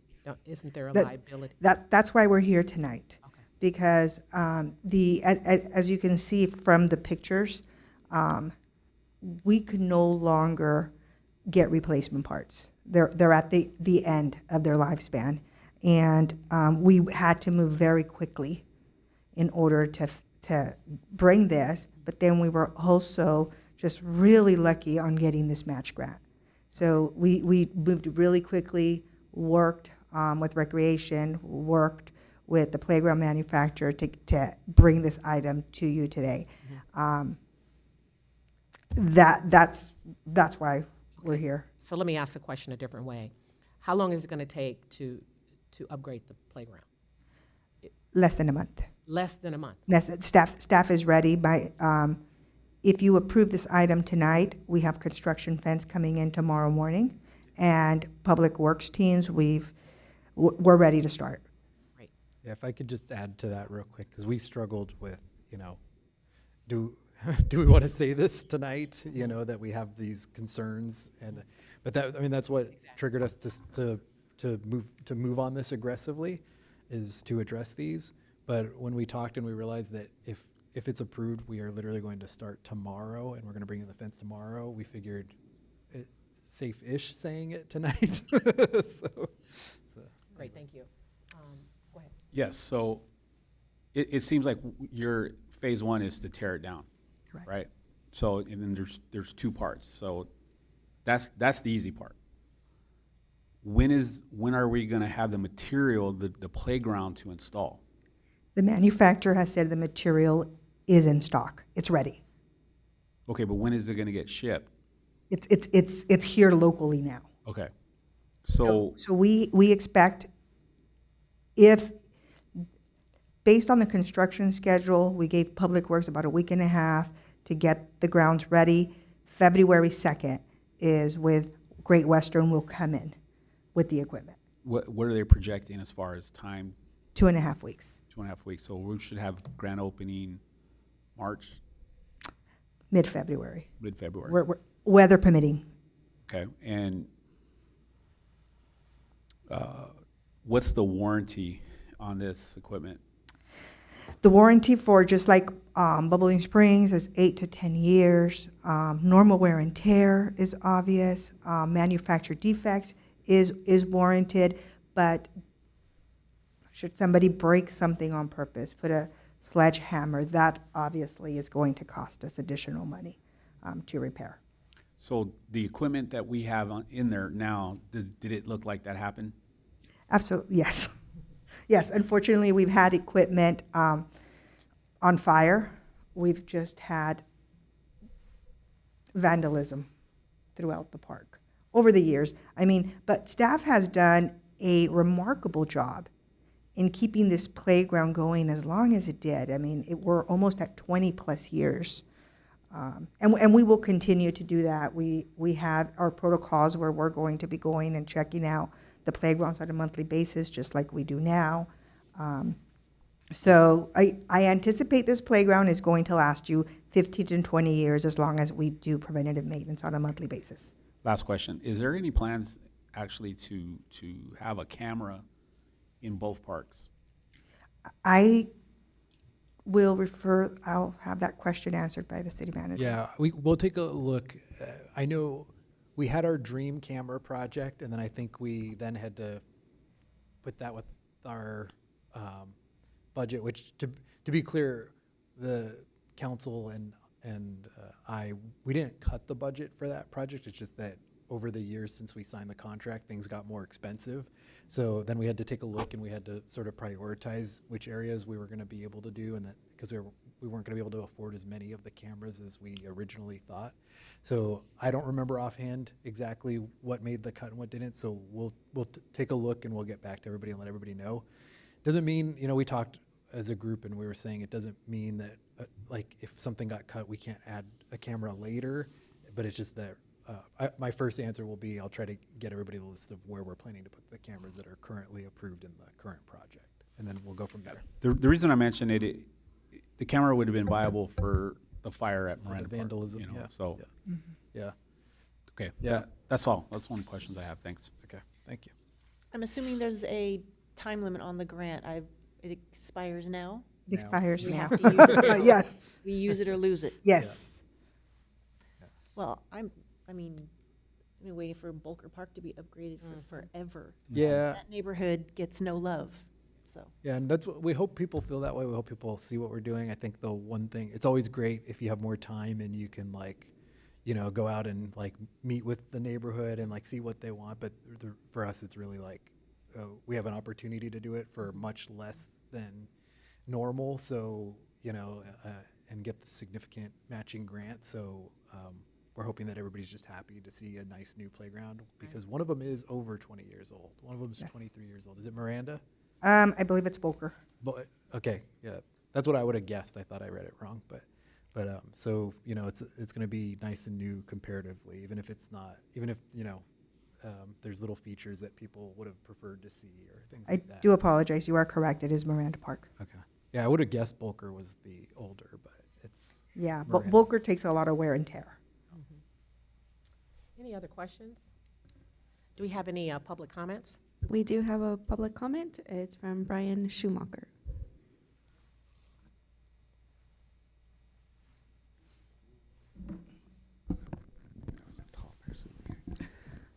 Hi. Good evening, Mayor McQueen, Lejean, and council members. My name is Brian Schumacher, and I'm the Advocacy and Community Impact Manager for Autism Society of Ventura County. I'm here tonight on behalf of our advocacy committee, who each week reviews city council agendas to make sure that people with disabilities have a voice in decisions that affect their lives. We're here today to comment on item 8, the proposed agreement with Great Western Recreation for playground replacement at Miranda and Bolker Parks. The proposal misses the mark on providing Port Hueneme children the opportunity for inclusive play. We understand this project is time sensitive, but we encourage the council to take a brief pause, deny these plans as they are, and come back with plans that include all Port Hueneme children. Inclusivity, it isn't just about ramps or meeting minimum ADA requirements. It's about belonging. For many children with disabilities and their families, playgrounds can still be places of exclusion, physically, socially, and emotionally as well. Inclusive playgrounds change this. Inclusive playgrounds bring children together. They support physical, emotional, and social development. They teach empathy and understanding. Most importantly, they send a clear message to families: you belong here. While the proposed designs include some physical accessibility elements, they do not allow for a child in a wheelchair to play on the playground. The cover page on the consultant's proposal, page 5, shows a child playing in a way that Port Hueneme children will not be able to. Option 1 has no accessible play elements, and option 2 has only inclusive swings. When inclusive elements are present, playgrounds become safer, calmer, and more welcoming for everyone. We respectfully encourage the City Council to decline these plans as submitted, as they fail to reflect Port Hueneme's values of inclusion, access, and community. Autism Society of Ventura County would welcome the opportunity to support the city in this effort as the project moves forward. For more information about Autism Society of Ventura County and our advocacy committee, please contact us at advocacy@autismventura.org. We thank you for your time and for your commitment to creating spaces where everyone belongs. Thank you. Thank you. Thank you. Okay, we have before us a recommendation to authorize the city manager to execute an agreement approved as to form by the city attorney and Great Western Recreation LLC for the design, furnishing, and installation of playground equipment for Miranda Park and Boca Park in the amount of $456,532, and authorize an additional 5% contingency in the amount of $22,484 for a total not to exceed $479,016. May I have a motion and a second? Move to approve? Second. The further discussion. Yes. I Do you do mind have. do you mind if I speak yeah, to please just do, please do. the issue? Because it's obviously a priority for us, and on Bubbling Springs, a project where we kind of had the luxury of time, we did make sure we went, and made it inclusive in every way we could think of. I think just like right off the bat, I'll tell everybody the first conversation that we had internally was that we wanted to go to rubberized surface, which I think is a big part of it, versus mulch, right? And then we got the quote back for that, and that's when we started to talk about, okay, so the other alternative is closing the playgrounds, right? Because the costs were, it's not, even me with some experience in this, I was thinking like it's maybe 50 grand, 60 grand. It's not. It's 6+ figures. And I think all of us have heard about playgrounds in other cities recently where cities have done playgrounds, and they're over $1 million now. And so, for us, it's we did that with Bubbling Springs, and we had the luxury of having a lot of grant funding and everything for that. And in this one, it's just a different, more difficult situation where it's not something we're trying to ignore. And we would love to do the rubberized coating for a lot of reasons. For one thing, it's a lot easier to maintain for us and a lot less effort for us. But the cost put it out of the realm of possibility for us. And so it's not something we ignored or something we didn't care about, but that was it's just a budget reality for us. As noted, we have already talked with our crew about when they're out there doing work that they're going to do some accessibility improvements. We made sure we were making sure that the swing set was accessible. I think there were a couple other things. And so, one of the things for us is, and for cities as a whole, is that cities, we've talked about the ADA accessibility plan that we're working on. And just as a reminder, the background on that is that cities know that every city has things that are not fully accessible yet, or has things that are not fully, ADA compliant. And but the way things are set up is that, like, the government agencies and the court systems know that no city has the money to snap their fingers and become compliant in every way overnight. And so, what the law has developed to is that cities have to put together plans, and in a lot of cases, they're 30 years, 50-year plans. They are not they're not plans that they're expecting to implement overnight, where it's going to be you know, every project we do, there should be improvements about accessibility, but it's not going to be one foul swoop because we're talking hundreds of millions of dollars to, you know, to make the city fully, you know, accessible and compliant. So for us, we were looking at this as we have a situation where the playgrounds are in disrepair. They are not being supported anymore by the vendors, so we can't fix them anymore safely. So our option is to try to come up with something reasonably cost that we can afford that improves safety, but also, you know, we're going to try to address some accessibility issues and make it better, but it's not going to fix everything in one foul swoop. So I just wanted to explain that because it is something that we've talked about that is a priority, and we try to build that into every project, but it sometimes it's steps to get to that point. So I take it we have a contingency plan to make this compliant later. Well, it's compliant. It will be compliant. I think the question is it going to be, and I don't know the phrase that's used, is it the best, yeah, is it the best level of accessibility and inclusiveness? And the answer to that is, and it goes back to like the rubberized coating, is like we aren't planning to put the rubberized coating in because we can't afford it right now. So there isn't a, you know, it's always something the council can in the future identify, you know, when we have the money as something that can be done.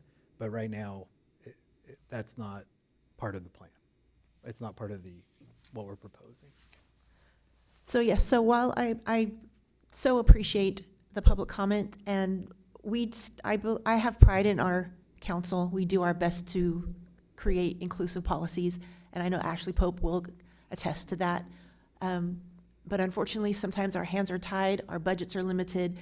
We have a grant that's already expired, and it's not a perfect world. And unfortunately, the money would not allow us to pick what we wanted in the catalog. We had to go with whatever was unfortunately available. So while in a perfect world, you know, we would obviously make those choices to be completely inclusive, and I'm hoping in the future that there's a possibility that it will come up, we will be able to add as our budget allows us to. But I still appreciate staff's time in doing what they can. I know they did, that was very conscientious of them to think about ways that we can and to do the best that they can with the money available. But that's just my comment. Great, thank you. Any other discussion items? No? Okay, can we get a roll call vote, please?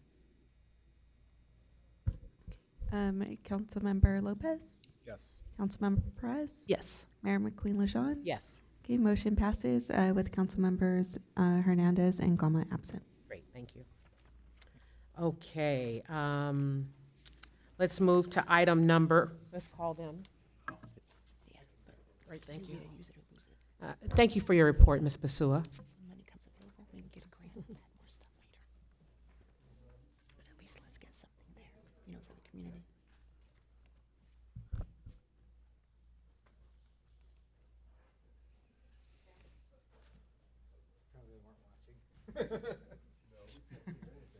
What happened? We could hear you, though. Oh, We yeah? can? Yes. We did all kinds of things while you were gone. Oh, what? That's not right. Okay, we're going to move to item number 9, the City Council Liaison Committee appointments for 2026. Staff, over to you. Yes, and so each year, typically at our first meeting in January, we discuss City Council Liaison Committee appointments for that year. So we've put that on the agenda today to discuss.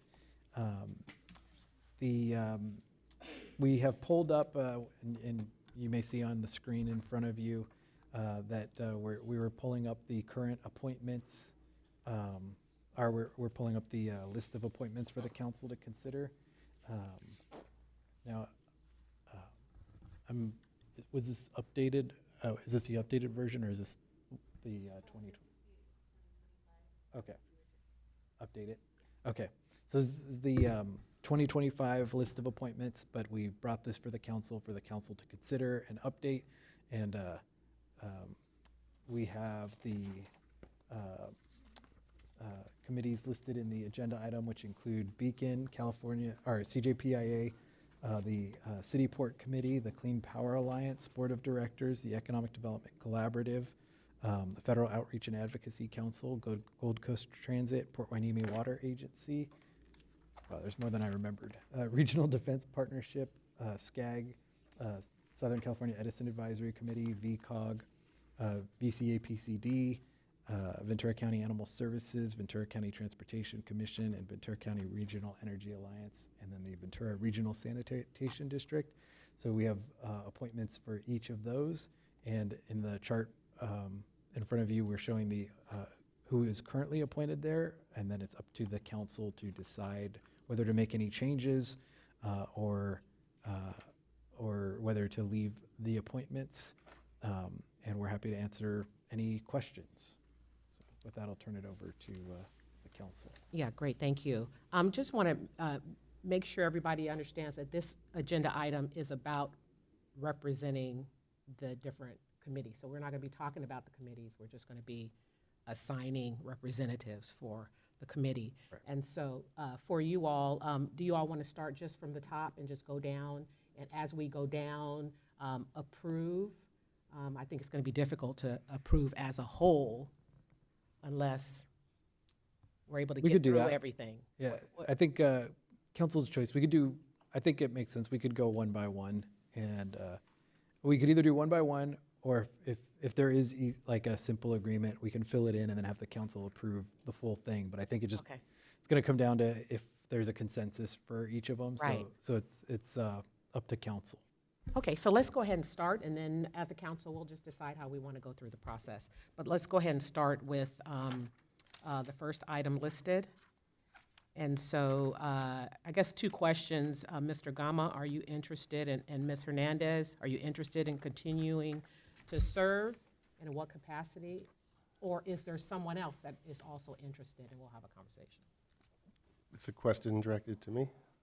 You're currently, Okay. are you all interested, or is there someone else interested as well? And if there isn't, then we'll just kind of talk to you all about. Yeah, what it's, you're interested in. so yeah, I'm very comfortable with the Beach Erosion Authority for Clean Oceans and Nourishments, Beacon. It's taken me 7 years to say that correctly. Currently, I'm the vice chair, and you know, there's a lot of 7 years has been well spent on the committee, and I think I'm subject matter qualified to continue on. So yeah, I'm interested in turning on. And same thing with the California Joint Powers Insurance Authority. It's not too much of a commitment. There is a drive down to La Palma, but I'm interested in both, continuing on in both those. Okay, Mayor Pro Tem, I know there was a conversation you all were switching at one time, or is this not that item? Oh, Beacon? Beacon, yeah. No, I would like to remain as the alternate. I do Zoom into the meetings and keep abreast of what's being discussed. But this year, RDP Strategic Committee has asked me to bring to them information from Beacon, so they are going to be depending on me to keep apprised of what's coming out of Beacon. So I'd like to at least stay as alternate, unless somebody else wants the alternate position. I didn't hear anyone else, so if there's no one else, can we have a motion and a second on? Do we have to do it one by one? I Motion? think on the ones where there's consensus, well, it's up to council. So That's why I said it's up to you. Yeah. We're going to be moving back and forth, right? Well, how about we go through, If get there's- our person in who are set, and then at the end, we'll just do, move to approve at the Yeah. end. Yeah, it Okay. could work. Okay, all right, that's fine. So I'll update the form as we go, and Okay, then if, great. hopefully if it goes smooth, then we approve the the document. Okay, anyone interested outside of possibly Councilmember Lopez for CJPIA? You still interested in that? Unless anyone wants to take it, it's okay. Okay, great. Let's go to the next. City Port, I have some questions about this one. So, oh, I'm sorry. Yeah, I have some questions about this one. I just recently, and I don't know if I'm the only one that didn't know, but I always thought, it says historically, mayor and mayor pro tem, right? But that is not the requirement. I thought it was the requirement. Am I the only one that thought that? I had heard that too when I arrived, that it was always the mayor and mayor pro tem from the city and then the chair and vice chair from the port. Mhm. But that came up in the joint committee this year, that the port went in a different direction. And then when we were talking about it, it was said that, yeah, it's not actually required to be the mayor or mayor pro tem or the chair and vice chair. It just There's sort just- of always had been. Yeah, Okay. there's just precedent for it. Okay, okay. But then there's the however part is like, and it came as a surprise to me as well, because it's like, hey, wait a minute. The port didn't alternate their new president and vice president in, and I thought, well, that's odd. Okay, so let's go ahead and stick to the city of Port Hueneme. So the question that I have is, as a body, is it our intent that this be a process, or are we going to move as the document states, I'll just say that it can be 2 representatives? Well, my thought process is this. Laura, do you want to take? Yes, I do. Okay, I will come off. Okay, so you would be off anyway if we were going to follow that? Well, that's not Because- according to the rules and regs. Well, that's kind of why we're having the discussion. Well, I think we should just follow precedent and make it mayor and mayor pro tem, and if we want to get into a discussion on why it should be mayor pro tem, we can have that discussion. Well, then that's going to be the next item. When we go to rules and regs, we can change it there. Right. Is it in our rules and regs? Not No. No, specifically? it's not. I don't No, think it just says it's 2 not currently. representatives. Yeah. But Okay. We can change it. I'm sensing that there's a desire to change it. Is that what's happening here? No, as a body, I just found out, I just said that, I just found out that it's not the rule. Right, And but so- there's some logic behind it, so that's why I'm Okay, saying that. okay. So we're talking about the city port standing meeting, and so I'm asking the body, is there any interest in making it 2 representatives? That's the question. If no one has a motion, then that's fine. But this is a decision of the council. So if I may, I think where the difficulty comes is that should we not be aligned with the way the port operates on this? And, you know, the role of a city council member is to unapologetically represent the interests of the city. And sometimes I feel like, you know, the port have put their strongest representative of their interests forward.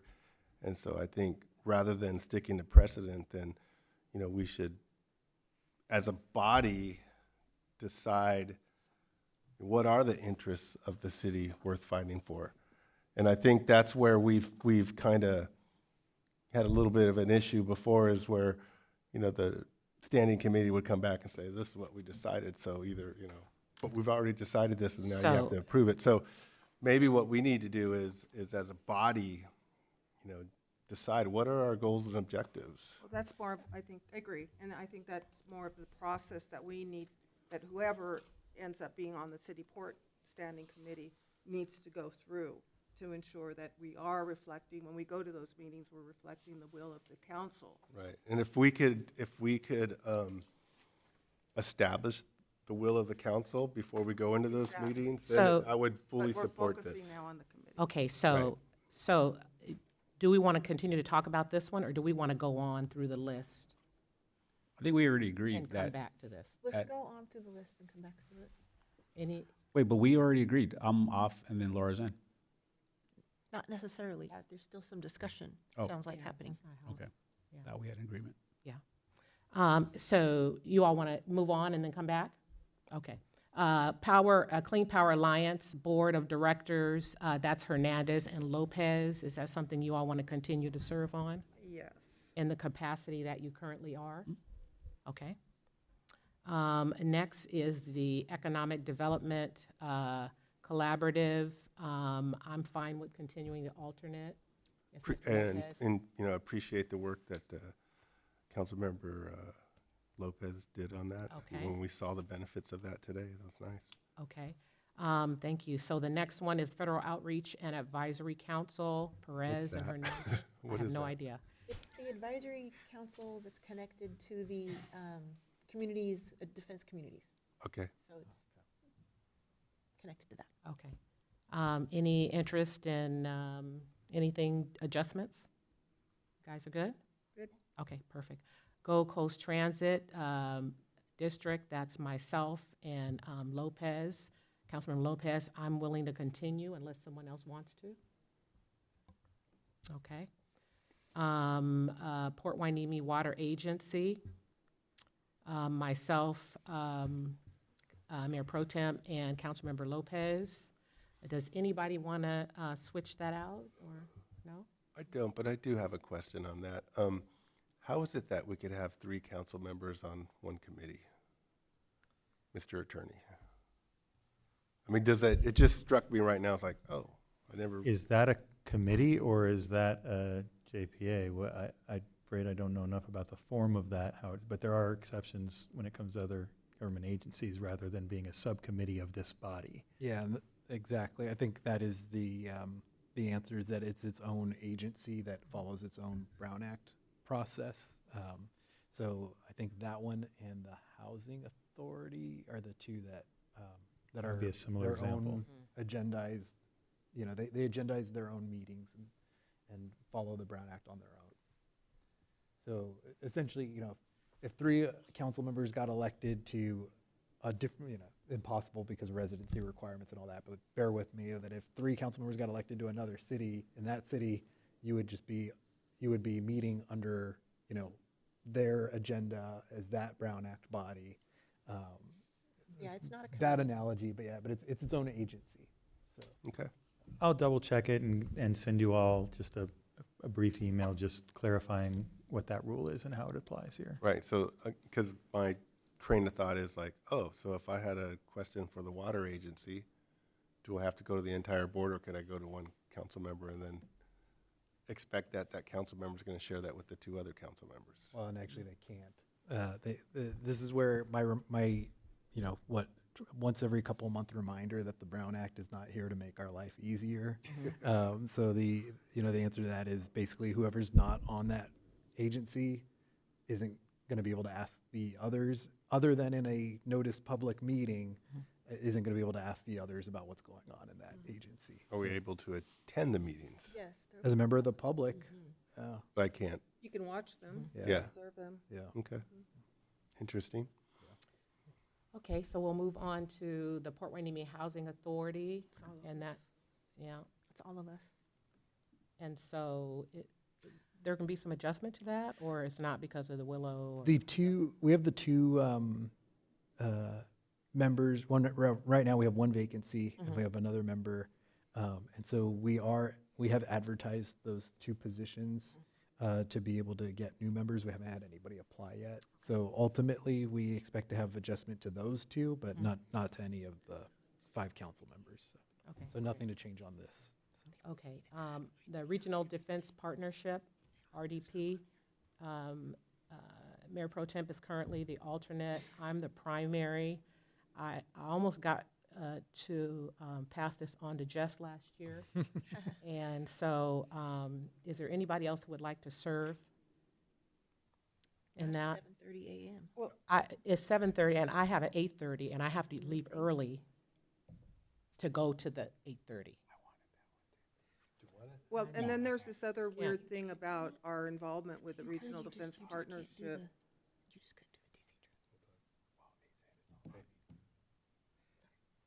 There's this other weird thing with the Regional Defense Partnership in that I've been asked to serve on their strategic committee. So I'm not just an alternate, but I serve a role on the strategic committee, which is the same committee that wants me to bring information on dredging, information from Beacon, and they like me on the committee because of my experience with the county, and so it's, you know, I'm serving as an alternate, but I'm also serving in that capacity. I wouldn't, and I've seen other cities only have 1 representative. We don't have to have 2, but it's nice to have 2, especially if you go to DC. It's always good to work as a team. I wouldn't mind going as primary, if you wanted to do alternate. I'll do that. Okay, Yeah. okay.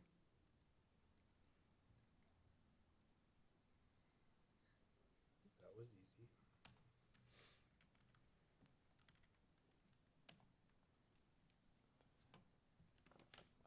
And I can Slower go at to this the time. Thursday meetings now. I wasn't able to go to the Thursday morning meetings before. Okay, great. So I was in Pasadena.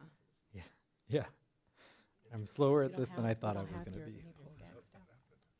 Okay, there we go. That was Thursday, but not in the morning. The first Thursday of the, oh, you know, first Thursday, let me check. VC Animal Services. Let's just keep, move Okay. on. SCAG? That's you? You want to continue with that? Yes. That's just the General Assembly meeting in May, it looks like, for that one. Okay. The next one is SCAG as well. That's the advisory panel. It's the Southern California Edison Oh, I'm sorry. panel. I'm sorry. SCAG. Yeah. Southern California Edison. You SCAG. want to still do that? Sure, unless somebody Yeah. else wants Does anybody to. else want to do that? Southern California Edison? No? Okay.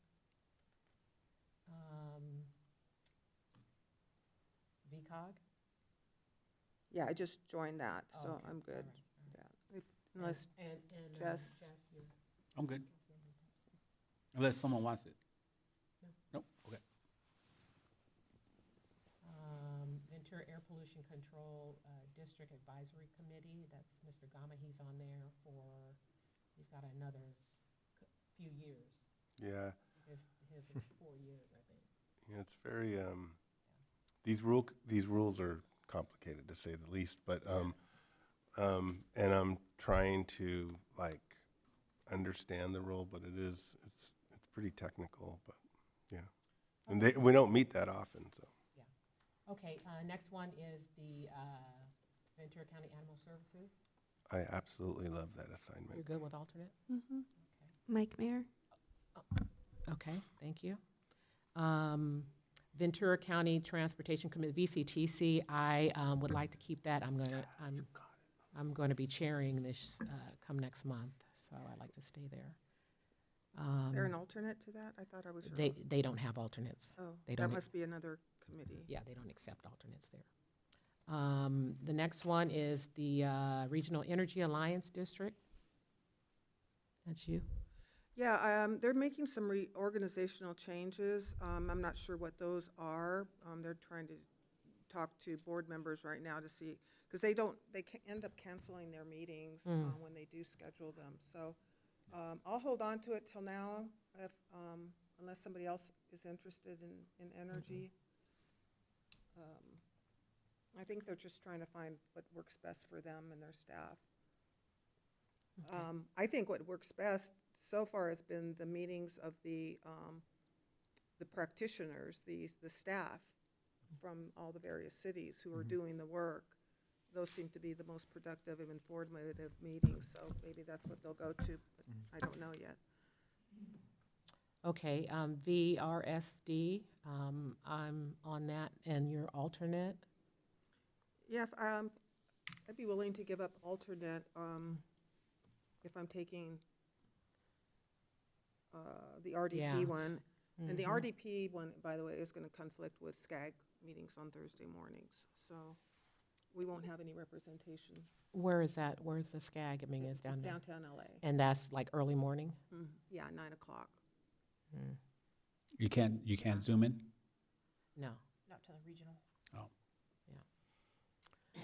I'll take it if nobody else is gonna take it. I have to leave early, to get to the 8:30, so.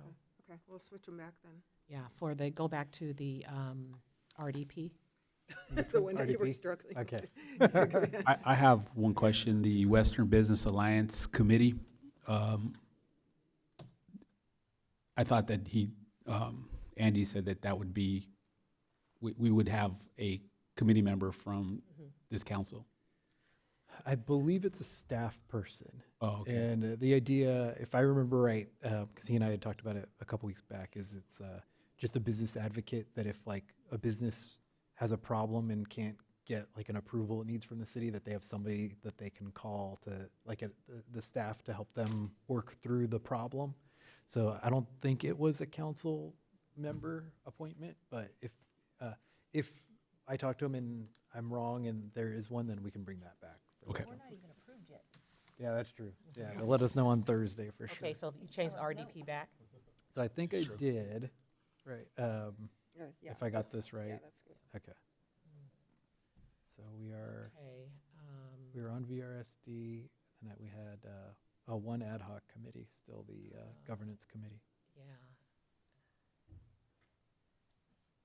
I guess I'll stay on that, but is it still, I mean, I thought they were, I think we, essentially right now, they're inventorying. I think what the committee is doing is just doing the working committee stuff of inventorying all the items.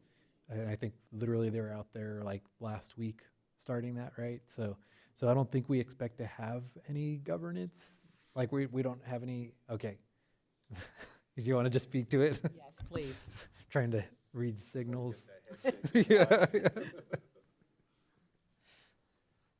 To ensure the hand signals aren't misinterpreted, I just figured I'd speak briefly.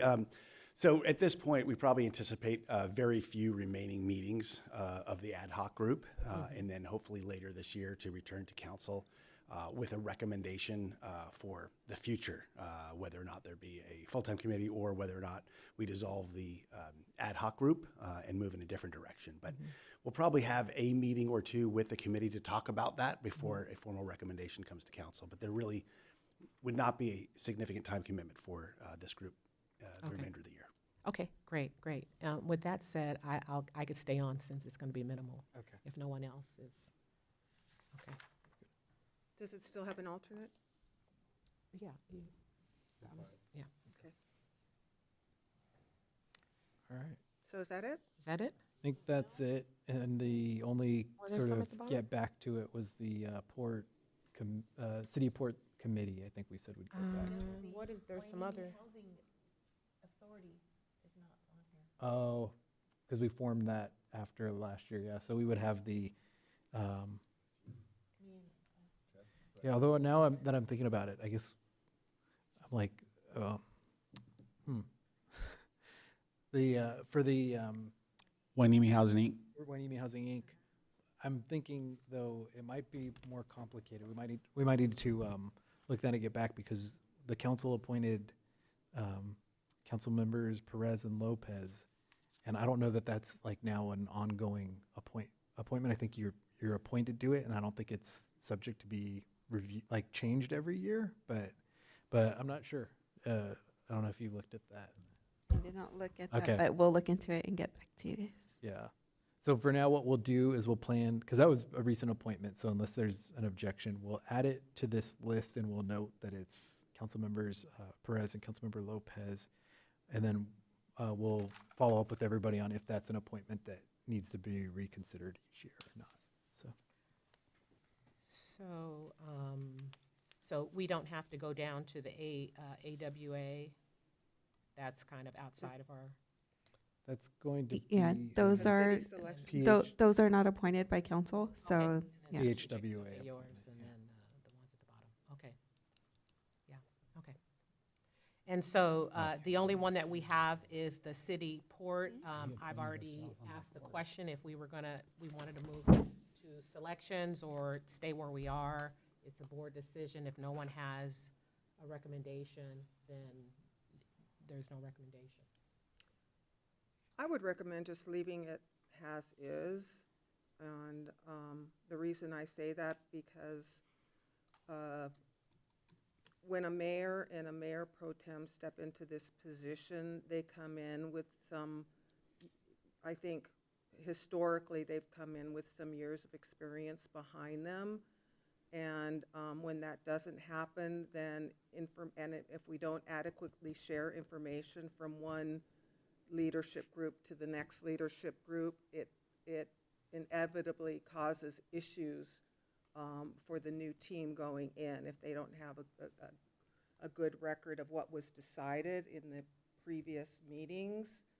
So that's kind of something I witnessed, having been on the Port City Committee in 2019 and in 2020. 2021, things started getting mixed up because we didn't have a process that Councilman Gama was speaking of earlier. We didn't have a good mechanism for passing along information and sharing how decisions were made and taking back information from the council to the committee. So I think that was the thinking at the time, that when you appoint a mayor pro tem, they've been on the council for a while, although that doesn't always happen. So my recommendation is that we just leave it as is. I guess this might come up in our procedure manual, but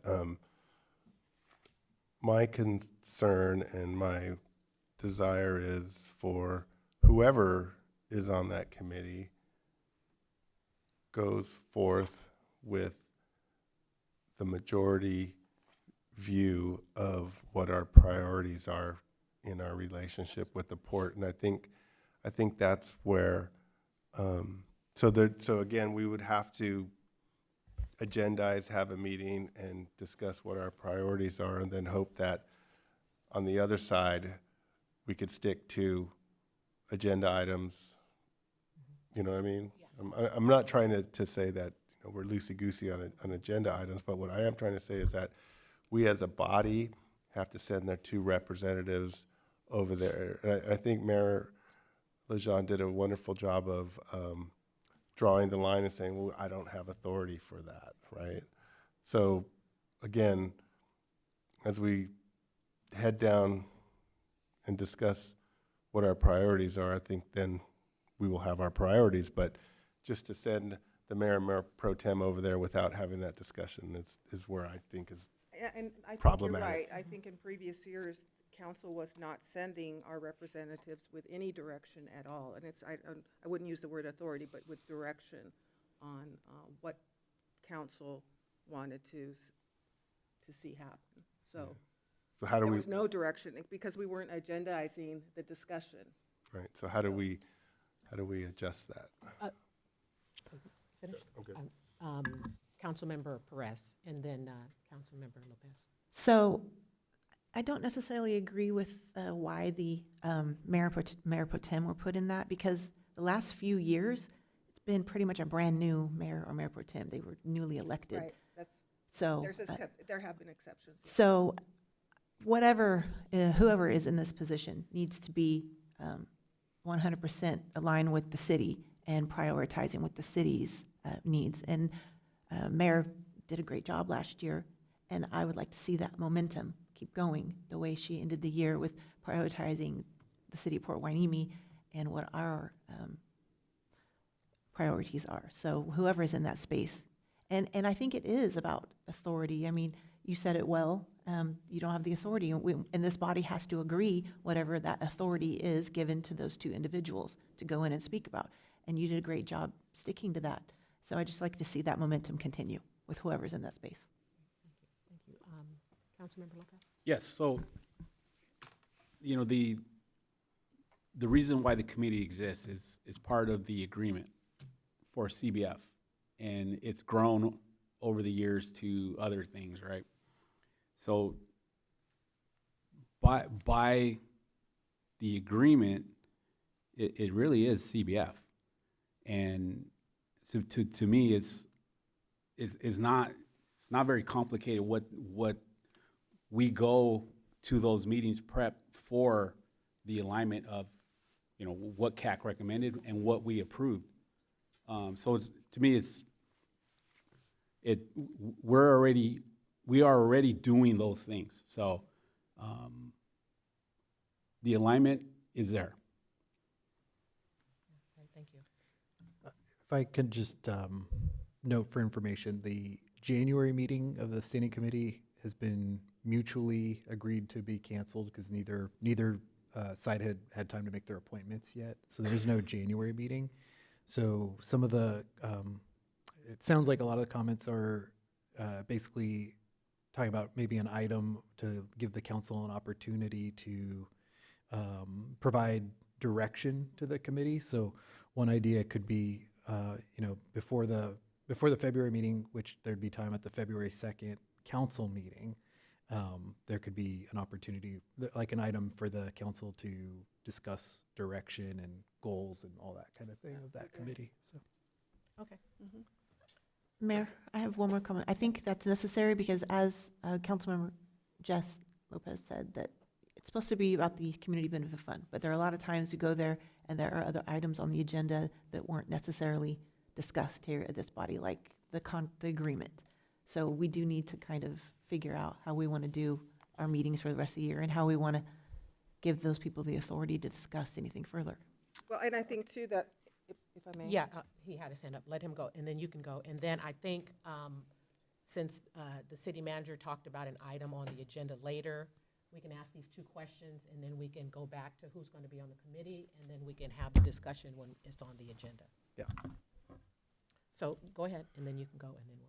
So just today, I was looking at, I didn't have time, I was taking my mom to a medical appointment, so I didn't have time to watch the meeting, but I did review the agenda for the port meeting today, and on their agenda, they were considering amending the settlement agreement. And so,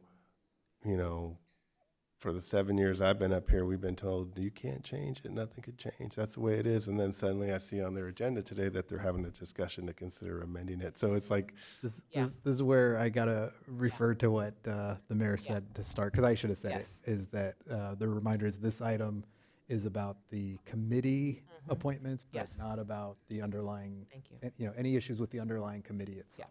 But if we talked about having an item on February 2nd.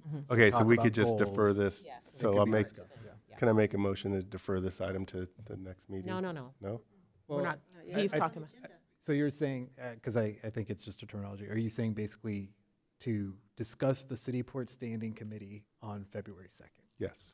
So that would be an option that the council has. Is there, so he made a motion, was that your motion? Did anyone have, is there a second on that motion? Question, how we're doing the motion if the item isn't technically agendized yet? No, so so I think maybe I misunderstood. What I had thought was essentially the motion was approve the rest of the appointments and have the city port standing committee as its own item on February 2nd. Okay. So that the council, and I had understood that it would be so that the council could discuss goals and direction to the committee as So part we of don't that. need a motion. But what that motion could approve everything else and then Except have that on Yeah. February 2nd. Right. So my So- motion is inadequate, is what you're saying. Well, that was how I had understood it. I guess the question to you is was that the motion or not? Your motion is your motion, right? And so you're asking that everything else be approved, this item with the representation for the city port be Deferred. Deferred to the February 2nd. That's what, I mean, if that's your motion, that's a motion. The question is there a second? That's Or- my motion. Second?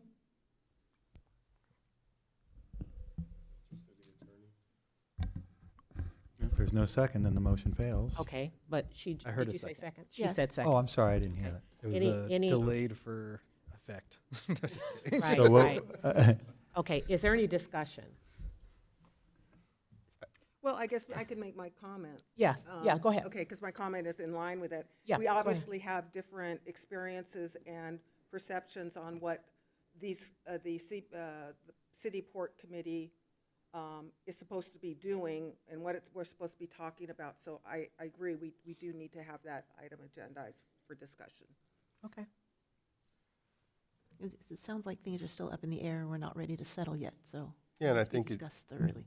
And I think adding to what Council Mayor Pro Tem Hernandez has said is that, we need to have a chance to discuss amongst ourselves what our priorities are, and then majority rules the day, and then move forward with that. So. Okay, any other discussion? If not, Madam Clerk, please take roll. Is it roll call? Go right ahead. Okay. You don't have to take roll, Okay. but you can. All in favor? Aye. All opposed? Hearing none, motion passes unanimously. Okay, so that's the deferring of the city port discussion or the representation, so we can go now and, That was I had both. understood that it was both. It was but everybody can tell approving what the city manager had on the board. that you- okay, okay. Approving And everything deferring else. on that one. That's That's the perfect. motion I That's heard. perfect. Yep, that's perfect. But bringing up a technical question, we don't set agenda items anymore like we used to. So But the how are city we? manager can. So this is your agenda item you're putting on? Yeah, well, and the You- council can always, the council can agree to an item, right? It's just, if one, the other process we created is for if one council member wants to request an item, not the whole council. Okay. Yeah. Council as a body can always put something on the agenda at any time. Thank you, thank you. Okay, so we have that. And so the next item is the review of the City Council Policy and Procedures Manual and resolution approving an amendment. And so over to staff. Thank you. And we've been trying to, we're trying to get into the habit, a good practice of updating some of our policies and procedures annually, or at least reviewing them annually, especially items where there's changes in state laws and things like that, or just even changes in scheduling or how, like the timing of when we do things. And so one of those items that we've started to do is an annual review of the council policy and procedures.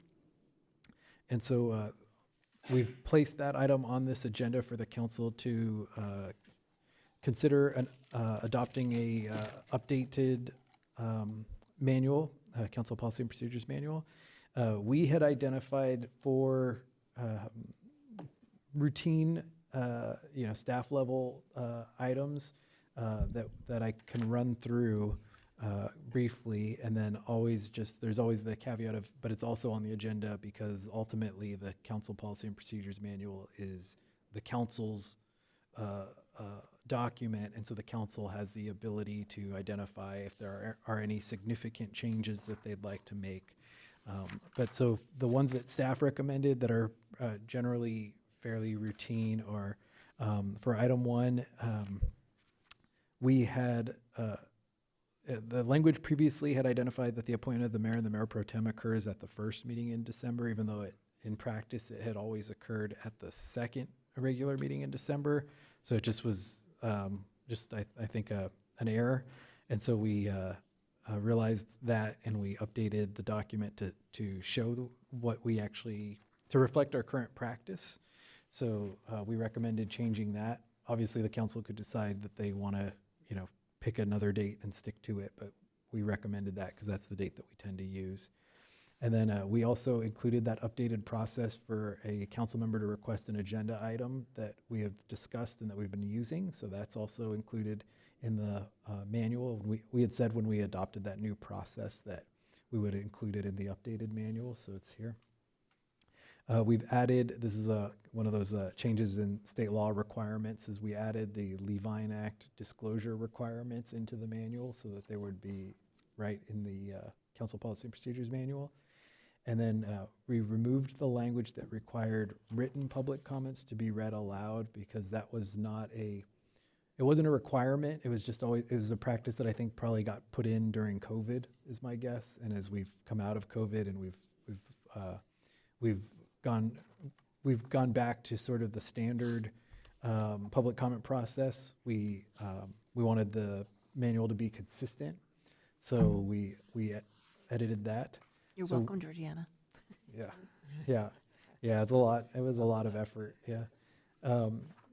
So we added those 4 things into the manual. Again, they were all basically things that maybe were errors or law changes, and we recommended updating those. And then again, we recommend adopting it with those changes, but also if the council does have any policy changes they would like to discuss, that would be appropriate at this time. So with that, I will hand it back to the city council. I don't have any questions about the information, but on the portion that talked about the future agenda items, it says the document's going to be attached. Is it going to be attached in this document? Yes. Okay. Okay, good Regarding answer. that as well, I think I wrote it initially as a standalone, but we can attach it to the, I think it makes sense to attach it to. Okay, all right. maybe we should add, since we were neither aware that it did not include group agenda requests. Let me see. There might be maybe like a phrase or two we can add to it of maybe it's individual council member requests or something along those lines. We can add something like that. I was trying to find it on the fly. It does say if a council member wants to put an item on the agenda. But I think what you're saying, it doesn't say council member as a body can put agenda items. Correct. I thought it was- Well, it does say to place an item on a future agenda, council members shall follow the process outlined below. Right, so it's kind of. Sorry, just Mayor Pro Tem and Mayor, your mics. So I think maybe simply enough we can add individual council member agenda requests. That's probably the For simplest. clarity's sake. Okay. Councilmember Lopez. So can we get into this? I have some recommendations. Sounds like it's time to get into it. All right, I'll kick it off. Page 8, Chapter 3, Paragraph C, Bullet 2. It talks about approximate 5 days prior to a meeting agenda packet presentation, the city manager shall prepare a staff report for each meeting for future agenda items. Many cities actually can go up to 2 weeks, and like we're getting these Thursday late or sometimes Friday morning. Is there a way we can change this to 7 days? I think that's For reading for our agendas? preparing. agendas. Oh, okay. That's the staff has the ability to do so, right? Does the staff have ability from going from 5 to 7 days? Yeah, I think what was 5 to 7 days? Is that what you said? Well, it's currently 5 days. Okay, so 7 days out would be the Monday prior. No, it would be Tuesday. Okay, why am I not finding it? It's on page 8. I was on page 8. It's not It's- highlighted. Yours isn't redlined. Yeah. You don't have a red line. So it's item number 2, Oh, C2. right here. Oh, okay.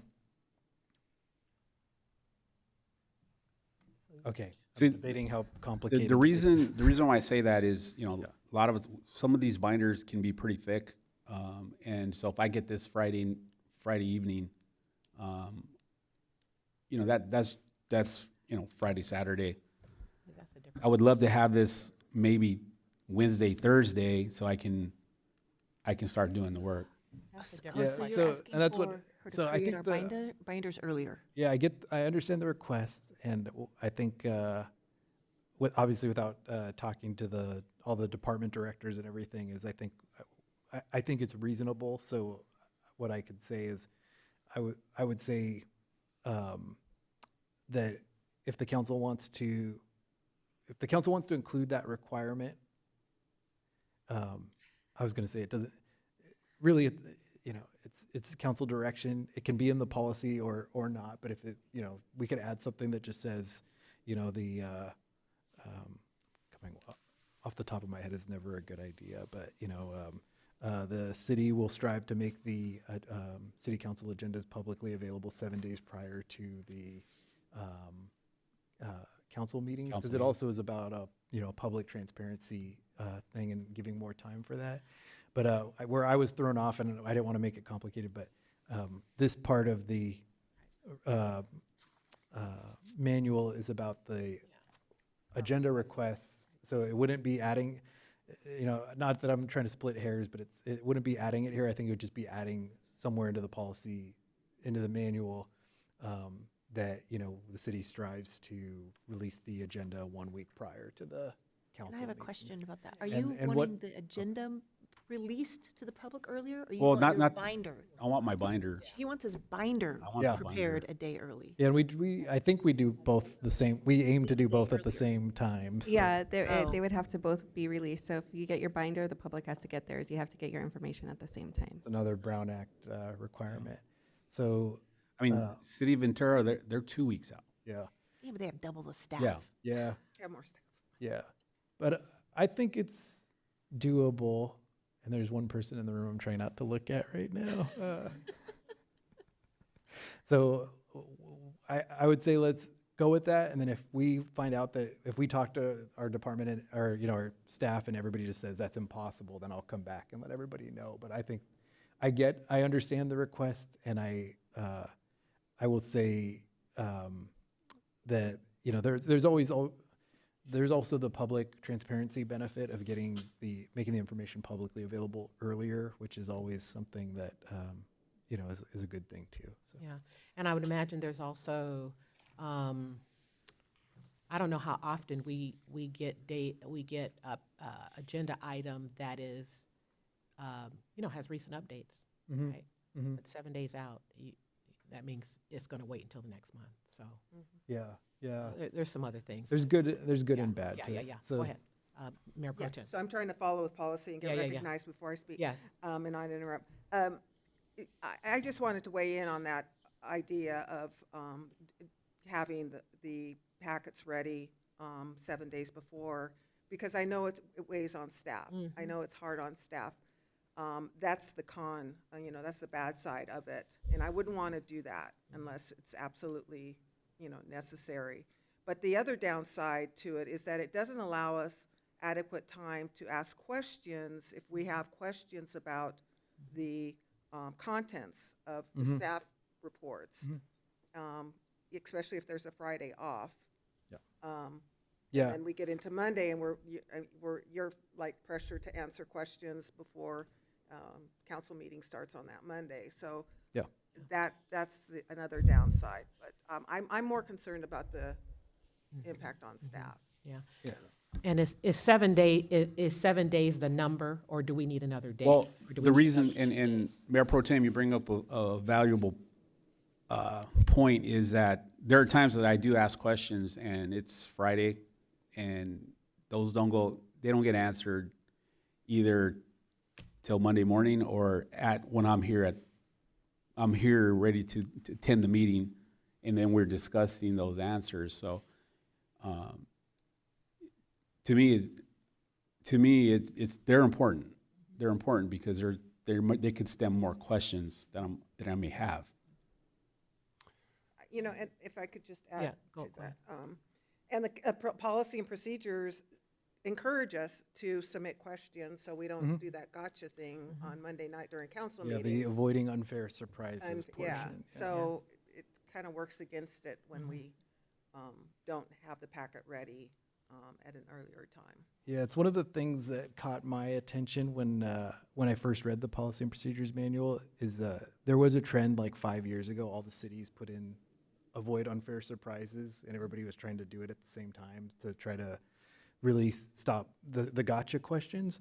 But when they did that, most cities also then did increase the time period for the packet going out. And it was sort of the trade, right? Like, okay, if you don't ask the gotcha questions, we'll get you the information early so we have time to have that conversation. But when I read it here and I was like, well, yeah, you know, we don't really get it to you as early as some of those cities, but then, yeah, if you can't ask the question, then you have a very short window. So I think, again, I think it's reasonable, and if we try it for a while and we just find out that it just doesn't work with our staff size, because you know every city's different, then we can come back and have that conversation. But I think it's reasonable to try it, and we can include that note and test it out. Okay. Perfect. Did you have something else? I do have another. You have a one more couple of thing. things. Can we go to Galvin, and we'll come Sure. back with you because you have a couple of things. Go ahead. I think that this is a simple adjustment, and I think that with the taking a step back and like, okay, wait a minute, what are we really talking about here? we're talking about starting a process a couple days early with the goal to complete the agenda 7 days out. And so it's really not creating more work.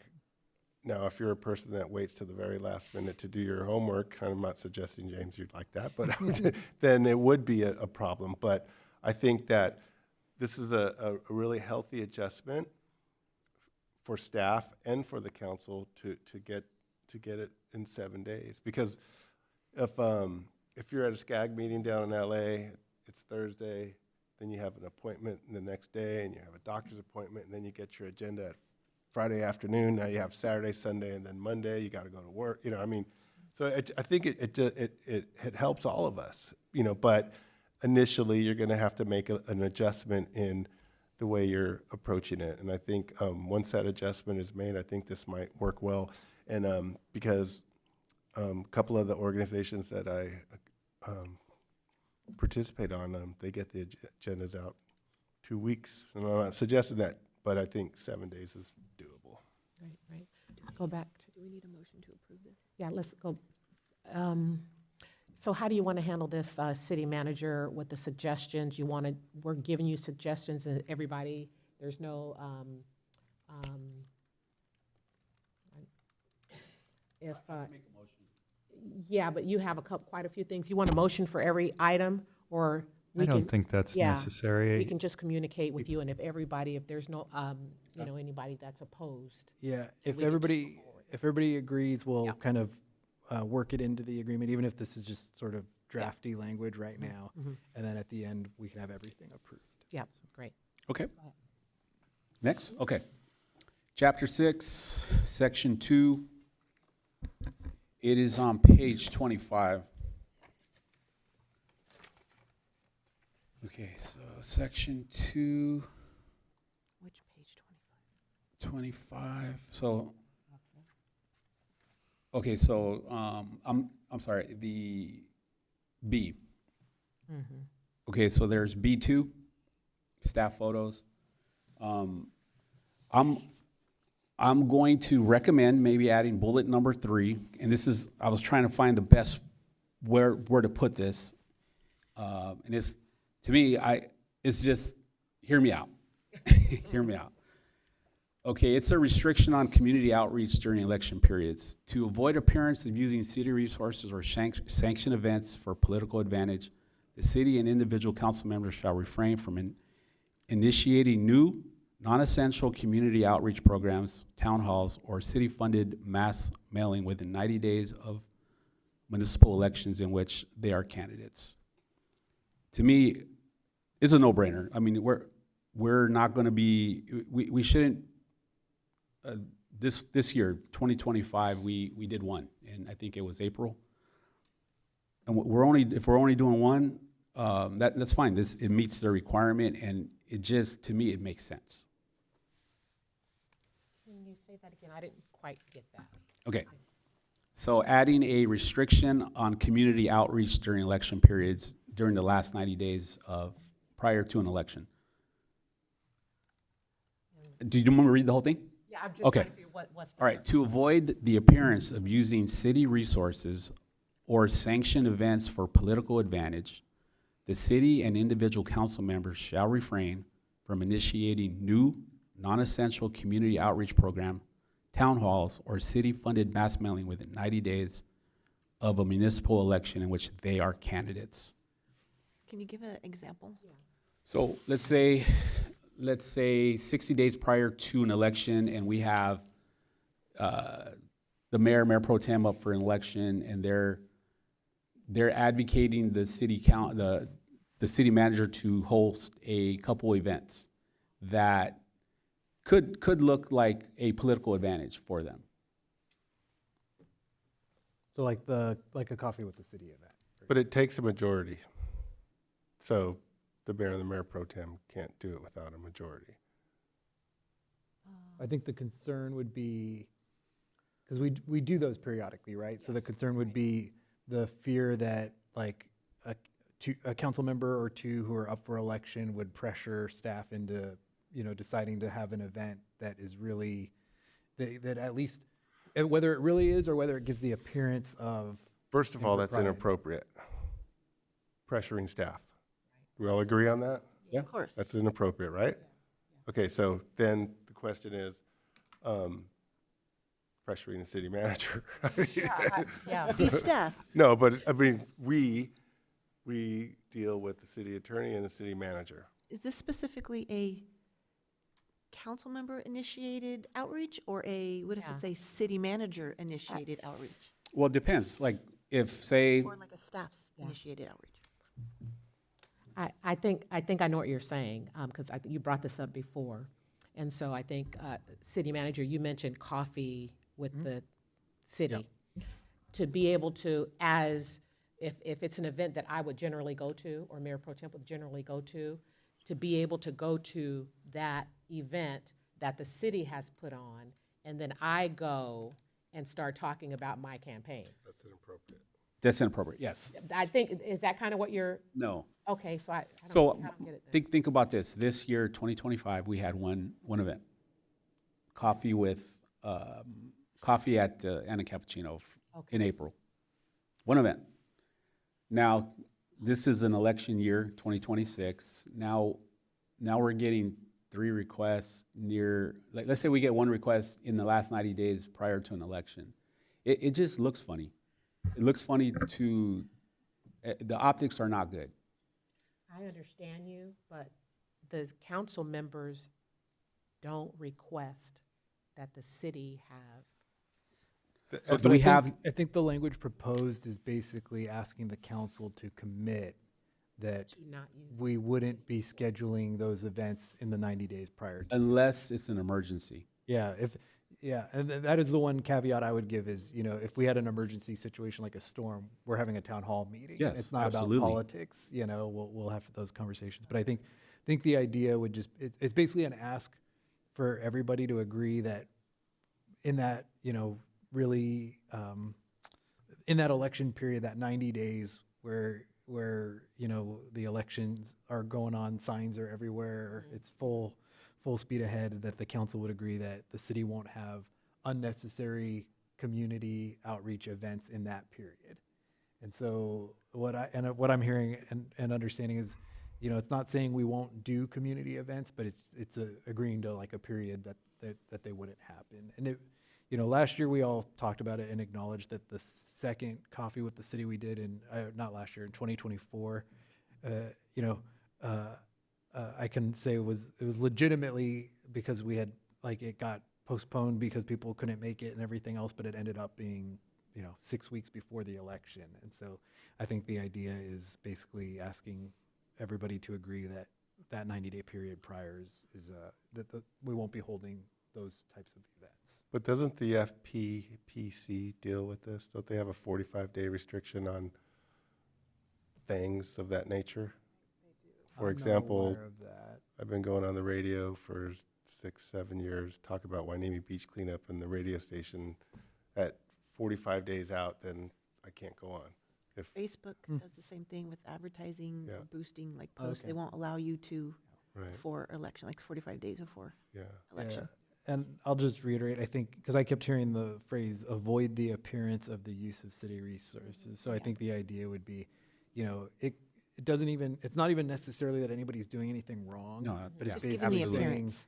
because it might look like that and people might be saying you're just throwing a event for where, the incumbent can come campaign and that's unfair. Not really campaigning, but being in front, visible as a city representative, and it could appear as that. That's all. What about, Yeah. what about, Go ahead. oh, what about volunteering? A candidate volunteering at a city Mike, please. sponsored.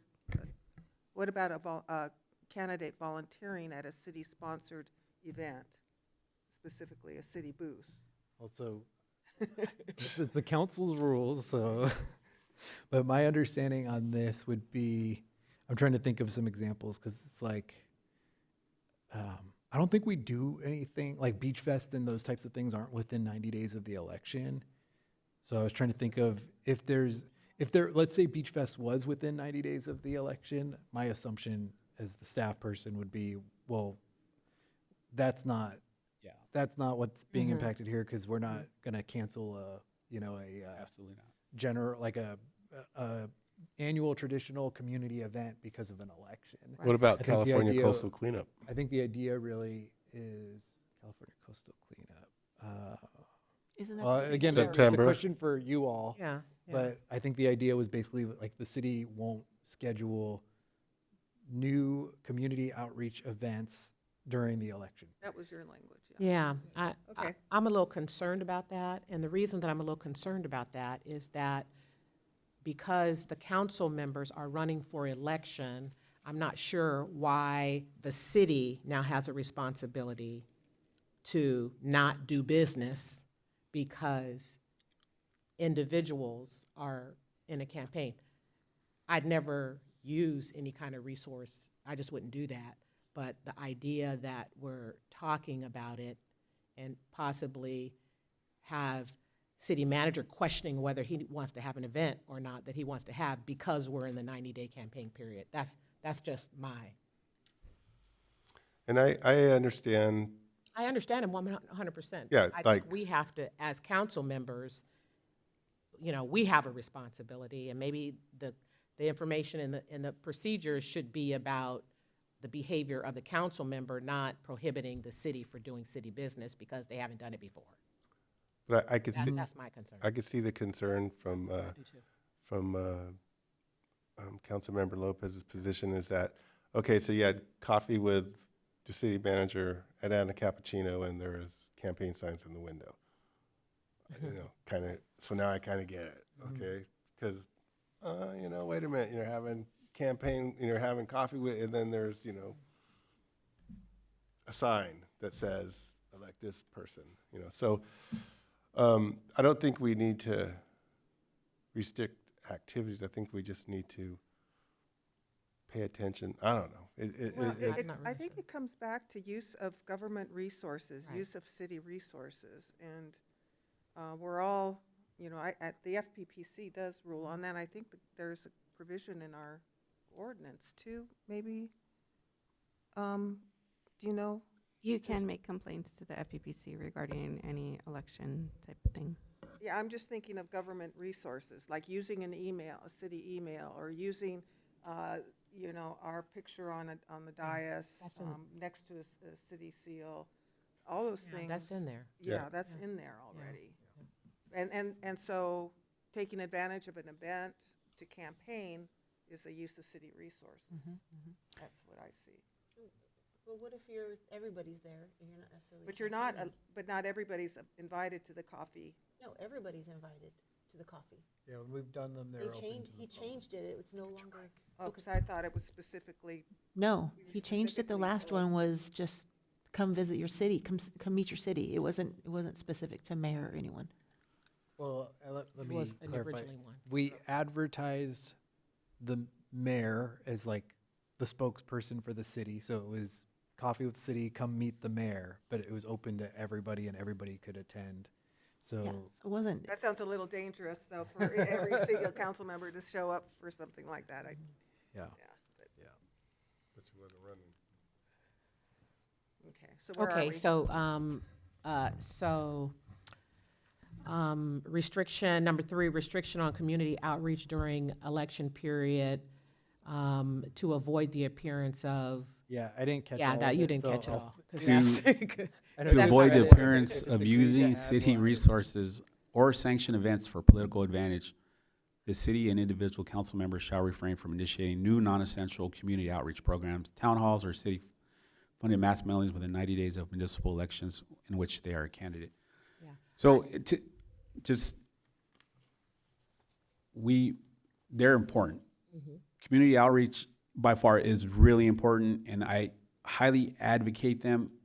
And I love attending and hearing what our residents are saying. It's just in that little 90-day window. If we had nothing scheduled, what do we even have anything on tap this year? No, and that's what I was going to say to the mayor's point. I think the mayor had said we don't want to impact city business. I was going to say the onus would be on us making sure we're planning around those 90 days, right? And planning Which we could. events for either before that period or after that period. So. I mean, Coffee with Boca Park, it's all important. It's all important. So to me, then this 90-day window is, I mean, we could even say 60 days. I just say, as we get deeper into the election, we should be cognizant of what we're doing. That's all I'm saying. I agree. I kind of, some of the words, the meaning is kind of ambiguous, just all the words together, but I do think that is important. And so I'm all for it, but I think if you work the words a little bit. Yeah, and so we were just talking, and I think the city attorney made a good suggestion, which would be that if there's a couple of things that we know we need to wordsmith, that we can get the direction from the council, and then we'll get the language, and then we'll bring it back on consent at the next agenda. So we'll, if there's a consensus, which I think there is, but Is there any opposition to taking the thought and putting it into some words? No. No opposition. and there's still the opportunity to approve it or modify or deny at the next meeting. I don't think anybody could be opposed to using city resources during Yeah, an election period. I think we all are very, Anytime. we're all very aware that that is a heightened sensitive time. But at the same time, there's things that we like to do and we should be doing in the city. Councilmember Lopez, did you have anything else? None. None? Okay. So you have the action to go forward? Okay, perfect. So, any, you were going to say something. No, I was just going to suggest that Councilmember Lopez send us his language so that we can yes, absolutely. use that as a framework and see Wordsmith how it. Yep. I was going to comment earlier, I have seen rules like this before, and it was implicit in what you said, but we didn't really get there until you started talking, and that usually it's not about restricting community events, it's about restricting the highlighting of an individual council member for that event. So as you started to reference in your examples, Coffee with the Mayor is a different thing than we're having a community event, outreach event about this playground equipment at the park. Come on out and discuss it, and any of you are welcome to be there, or and we can decide how we agendize those. But great. Okay. Anything else? If nothing, are there any public comments? There are no public comments, but if I may, Mayor just mentioned, as they bring back, if we're going to move the agenda packet 7 days forward, that will adjust your requests for future agenda item timeline. So just throwing that Great, out. thank you. So do you want me to put that on a future agenda item? No, Okay. no. We're just saying that we'll I'm have just to saying that tweak language the- will also come back. Yeah. So if you see, then you know why. Yeah, that's kind of like, we started this with the 4 items that we had identified, and that's kind of what we find is like, we'll change one thing one year and we'll realize that the next year we need to change 2 other places to make that make sense. Yeah. and I have one too, which I did bring up to the city manager that I'll suggest come through on the next one, and that's just on page 1. There's a statement in there that these rules and procedures can only be modified by a supermajority, 4/5 vote, which would be contrary to law. You can't hamstring a future council from changing their rules by a majority vote. You could only do that through your charter if you wanted to do a charter amendment to make that the case. But Okay, wonderful. so I would recommend just deleting that line. Oh, okay. Okay, thank you. Catch. Good catch. So we have before us the recommendation to consider the attached policy or the policy and procedures manual and adopt the attached resolution approving the manual as modified. May I have a, And I would say, I don't think we need a motion. Not yet. Yeah, because I think we have direction that will bring back the item on okay, so February we're not gonna, 2nd. okay, got it, got it. We don't got it. have Yeah. the language Yeah. for you to approve yet. Okay, got it. Great, so with that, we'll move on to no request for future agenda items. Then we'll move to the city manager comments and reports. Thank you. We have a couple of things we wanted to highlight, and so as It's funny, it feels like a long time ago, but it was just just a couple weeks ago. We had, as everybody's probably aware of by now, we had significant storms here in Port Hueneme and throughout Ventura County, and some of the forecasts were concerning at different points, where there was forecasts of several inches of rain coming down, and so we just wanted to take the opportunity following a series of storms to talk a little bit about that and talk about some of the questions we get is, what do cities do when those types of things happen? And so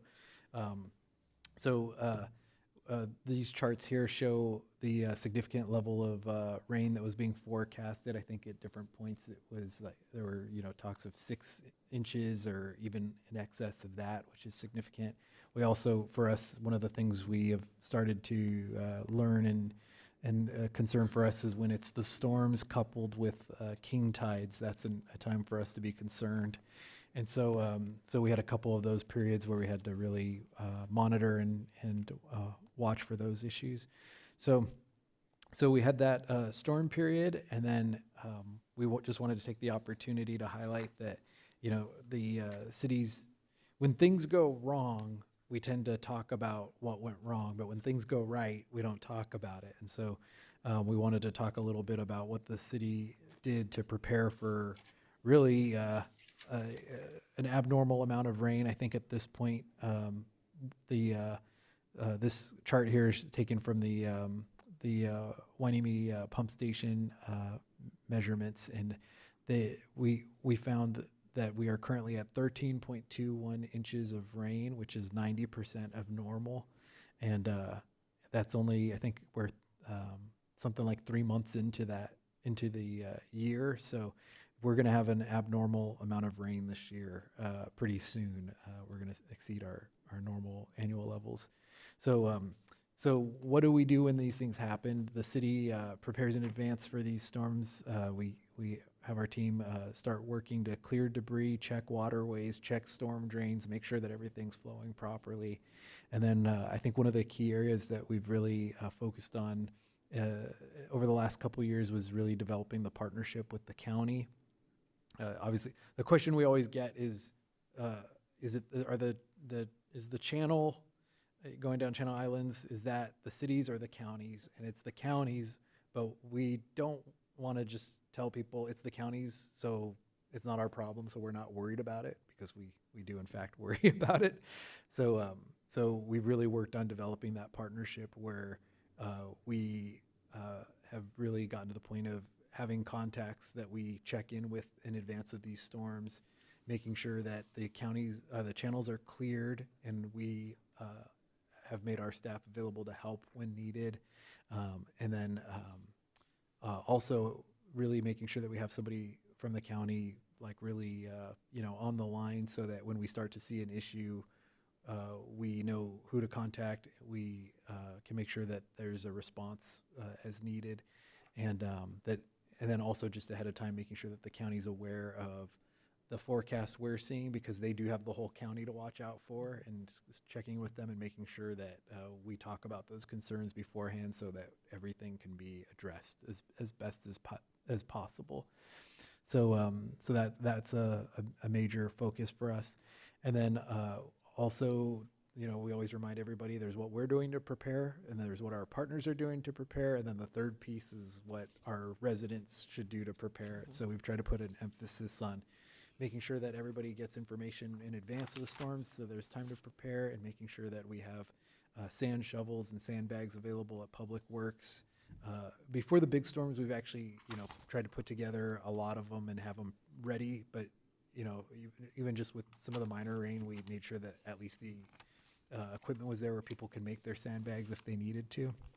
So those are things we do. During the storms this year, that was before the storm. So during the storms, our teams monitored the conditions, and our team was out. It was, the picture here shows during the storm, clearing fallen debris and clearing drains. And we had a couple of situations where residents called us and told us that they thought that their drains looked like they were backing up, so we went out and responded to those. So it is one of those things we tell people: if you see something, say something, because we check them all. We continue to check them all, but at any time in that storm, when we're checking one of the other 1,000 drains we have, there's a tree branch that could fall into this drain. So, the more eyes on it, the better. So, as I noted, we had a significant amount of rain, 13.21 inches by the end of that second storm in January. The good news is that we did not experience any major flooding or damages. Generally, after all that, it's kind of one of those ones where everybody was like, oh, that wasn't a big deal. But I think it wasn't a big deal because everybody was prepared and put the effort into it. So I wanted to take the opportunity to thank the whole city team for their efforts on it, but also our Hueneme residents, because like I said, we were getting those calls. We were having people ask for sandbags, and we were having people call us when they were seeing issues. So it's that partnership to stay storm ready. And then we wanted to circle back to this. I think last year the council had asked for an opportunity to have an elected official emergency preparedness workshop or training, and maybe more for the public than anybody else's. We wanted to confirm that the county emergency preparedness director, Patrick Maynard, he did end up doing a county-wide. He met with all council members. Well, he invited all council members and all elected officials from throughout Ventura County to attend. He had a series of trainings to be Brown Act compliant. So he did those, and the public may not know that that we had those opportunities. So I know we had that training, and then we wanted to highlight, one of the great things in that training was Patrick talked about, the role of the staff as far as, boots on the ground, going out and clearing drains and, responding, and then the role of that elected officials have and some of the key issues. And again, more because sometimes the public doesn't understand, that who does what, but as elected officials, the elected officials support the city during emergencies, not by being the boots on the ground typically, but by supporting the staff in their response by communicating clearly with a unified voice and making sure that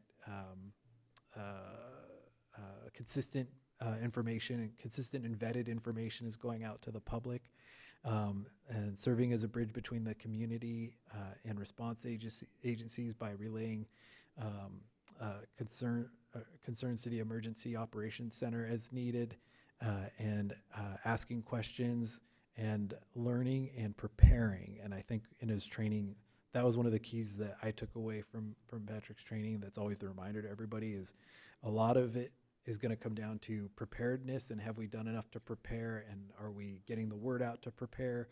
Because once the storm hits, if you weren't prepared, it's going to be hard to make up for that. So we had that series of trainings, and like I said, he actually provided it to, or at least offered it up to every council member in Ventura County. So I think that was a great thing. And we more and more, I think we have really built the partnership with the county Office of Emergency Services, and so we're going to keep just working to strengthen that.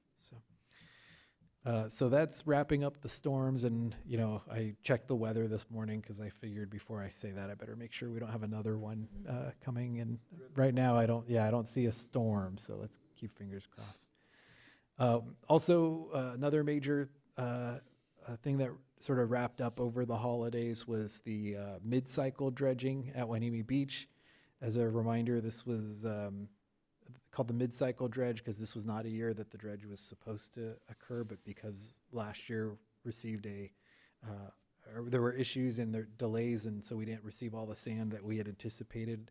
We were all able to collaborate, the city, the port, the harbor district, and elected officials, Congresswoman Brownlee, others, we all collaborated to partner to get the Army Corps of Engineers to come back for a mid-cycle dredging project.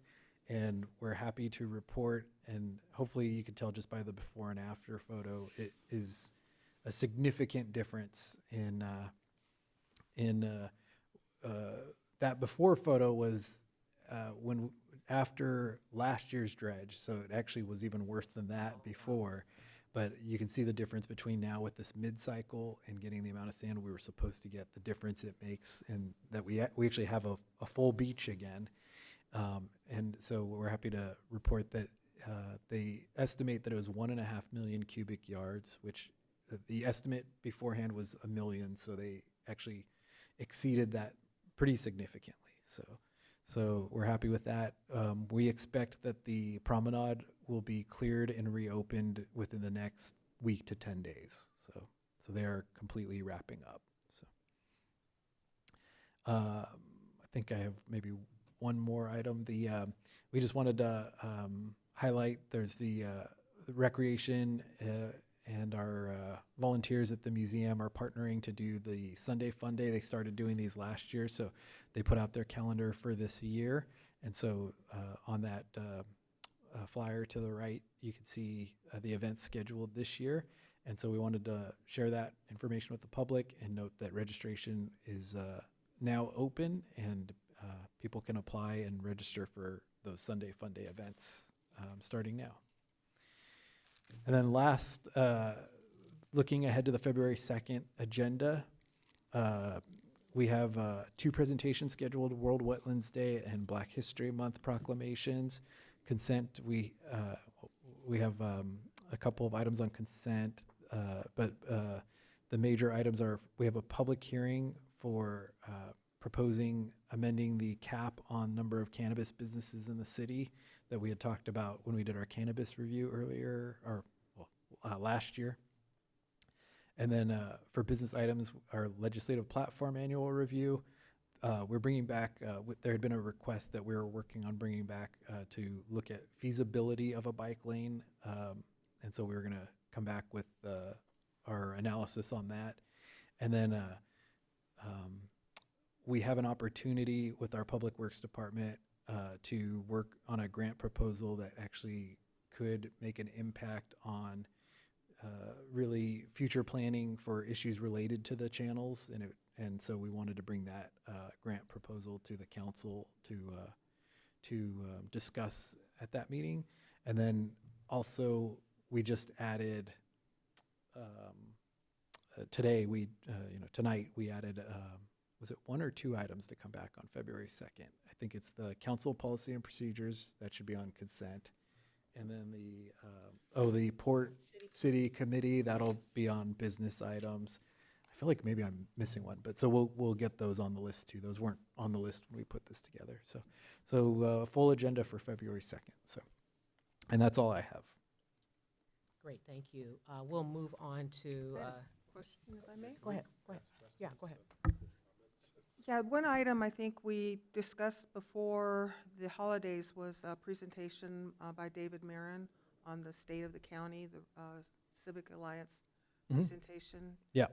Is that still on your radar to I bring to council? Yeah, I believe we've made the request, and I think we're waiting on a date from them. Okay, all right, thank you.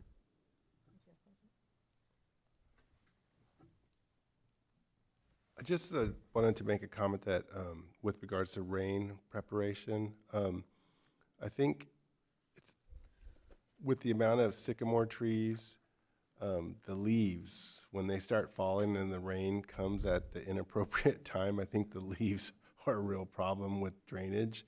And I think the city has done a pretty good job in trying to keep up on that. And then what we've noticed at the beach, at Hueneme Beach Cleanup over the last several years, all these efforts have really made a huge difference in the amount of rubbish that's making it through the Ormond Lagoon. And I think it's a really testament of government working well together. But there's still, some work to be done, but compared to like 8 years ago, it's a huge difference. The amount of garbage coming through the flood control is far less than it used to be. Although we did pull out a tractor tire out of the lagoon this weekend, which was, I don't know where this thing came from, but it was huge. So I think all the efforts that we've initiated and started doing are really paying off. So. Any other questions? If not, we'll move on to council member reports and comments. Councilmember. Yep. Okay, so I did attend EDC, the Economic Development Collaborative, last Thursday, and we got a new board chair, Cynthia Herrera, Vice Chancellor of VCCD. So she brings a wealth of knowledge onto that committee. And our outgoing chair was Bob Engler, TO Mayor Pro Tem. Did phenomenal job this year, so kudos to Bob. It's the only committee I went to. I did want to make a comment about MLK. I was out of town and I didn't return till late yesterday. But I'm here standing on the shoulders of all the advocates of the civil rights movement. And I do have a favorite quote from Dr. King, and darkness cannot drive out darkness. Only light can do that. So let's continue to shine that light bright. Thank you. So I attended the Federal Outreach and Advisory Council, which is for defense communities, which is what we are. And there's just important things coming up, like we're going to start talking about our housing policy for service members. That's a priority this year. Legislative agenda development, supporting the Home Base Act, which is workers' comp benefits for certain civilian employees who are overseas. And also, we got an update on appropriations. So it looks like most agencies are expected to receive a full year of appropriations, and defense funding is likely to increase above the president's initial request. So some positive things coming out of that. Yeah, back in August, I decided to start keeping track of numbers of the number of people that come out to clean Hueneme Beach, Surfrider, Coastal Keepers, and I'm quite surprised as to where we're at now. And so we set a goal to exceed 1,000 participants in 6 months, and we are on track to achieve that goal with 2 Saturdays left. So if anybody wants to come out and join the fun, every Saturday, early start 7:30 a.m. We meet at the Alaska 261 Memorial. Regular start time's 8:30. We quit at 10 regardless. So yeah, we're gonna surpass 1,000 volunteers, which is pretty awesome.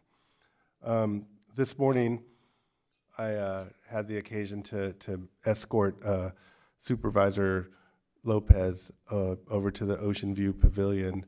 And the work that goes on at the Ocean View Pavilion is very quietly done and not too much notoriety with it. But what goes on there is a regional center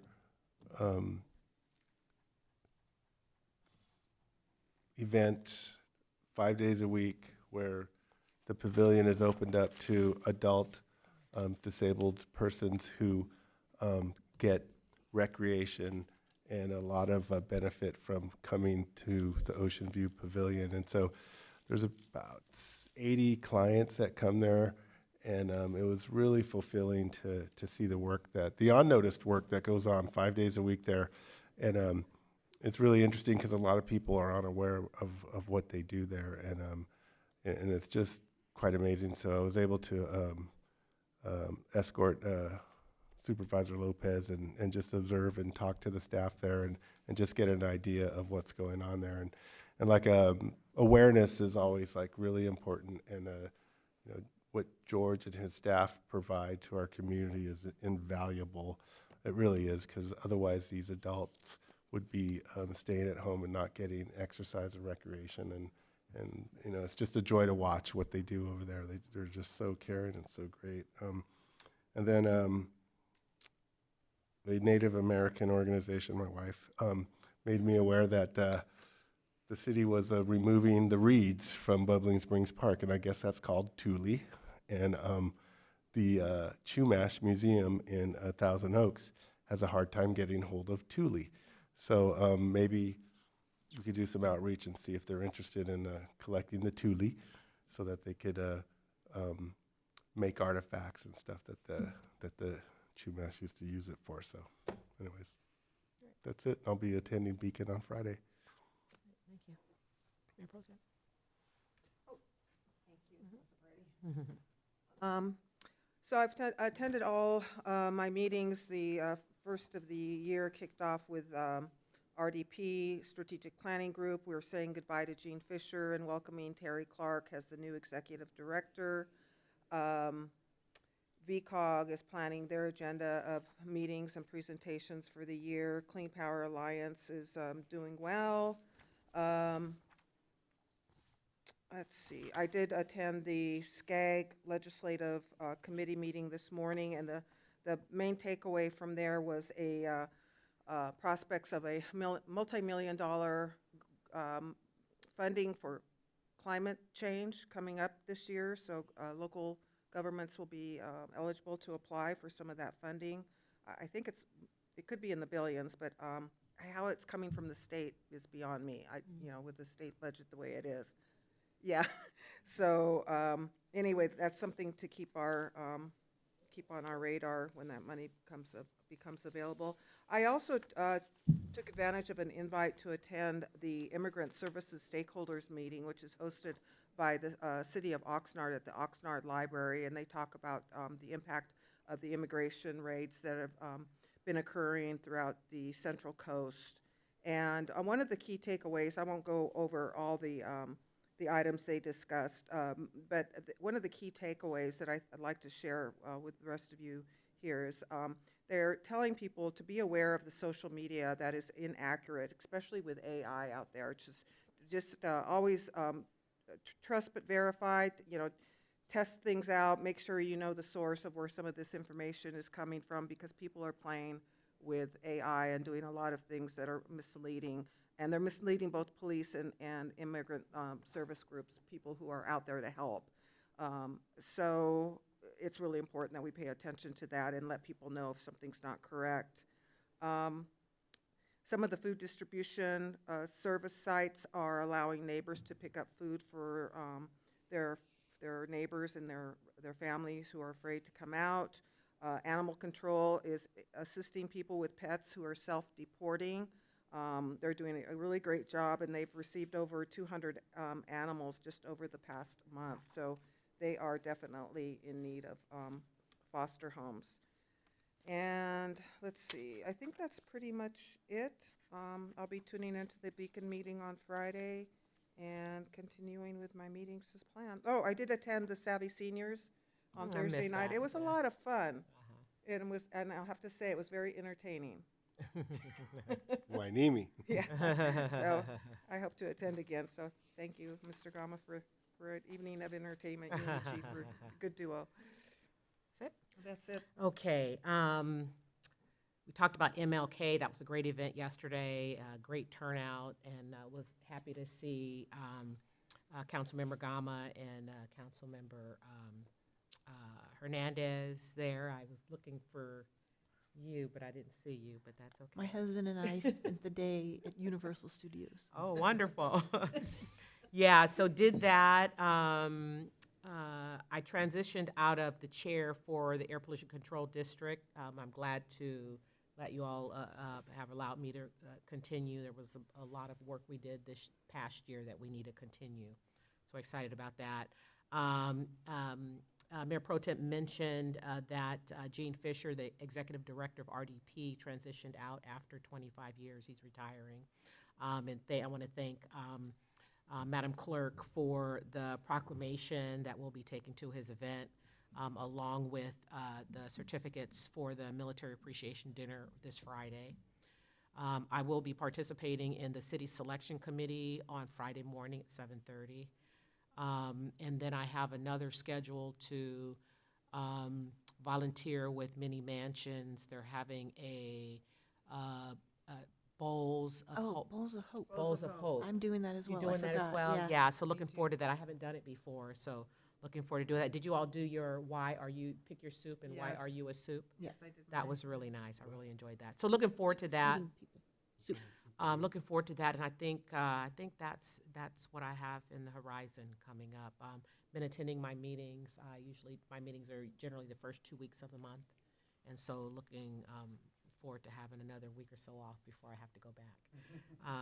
But anyway, that's all that I have. Was there anything else? Go ahead. Yes, I forgot to mention, I'd like to thank the Port of Hueneme. We did a Bolker community food distribution. The Lions Club asked the Port to partner with us, and we fed over 200 families, so that was very successful. Hoping to do more of those throughout the year. And yes, my pass has got blackout days, so we go when we can. And yesterday was clear, so. Great. If anything else? What before kind we of soup adjourn? are you? I'm a tomato soup. It's comfort food. It looks very simple, but it's really complex with the flavors. You can add a lot of stuff to it. You can dip some bread in there, your favorite Alright. sandwich. and- Mine's chicken tortilla. Okay, so next regular meeting is scheduled for Monday, February the 2nd at 6:30. We will adjourn tonight's meeting. The time is now 9:50. Can I tell you what makes tomato soup even better? What?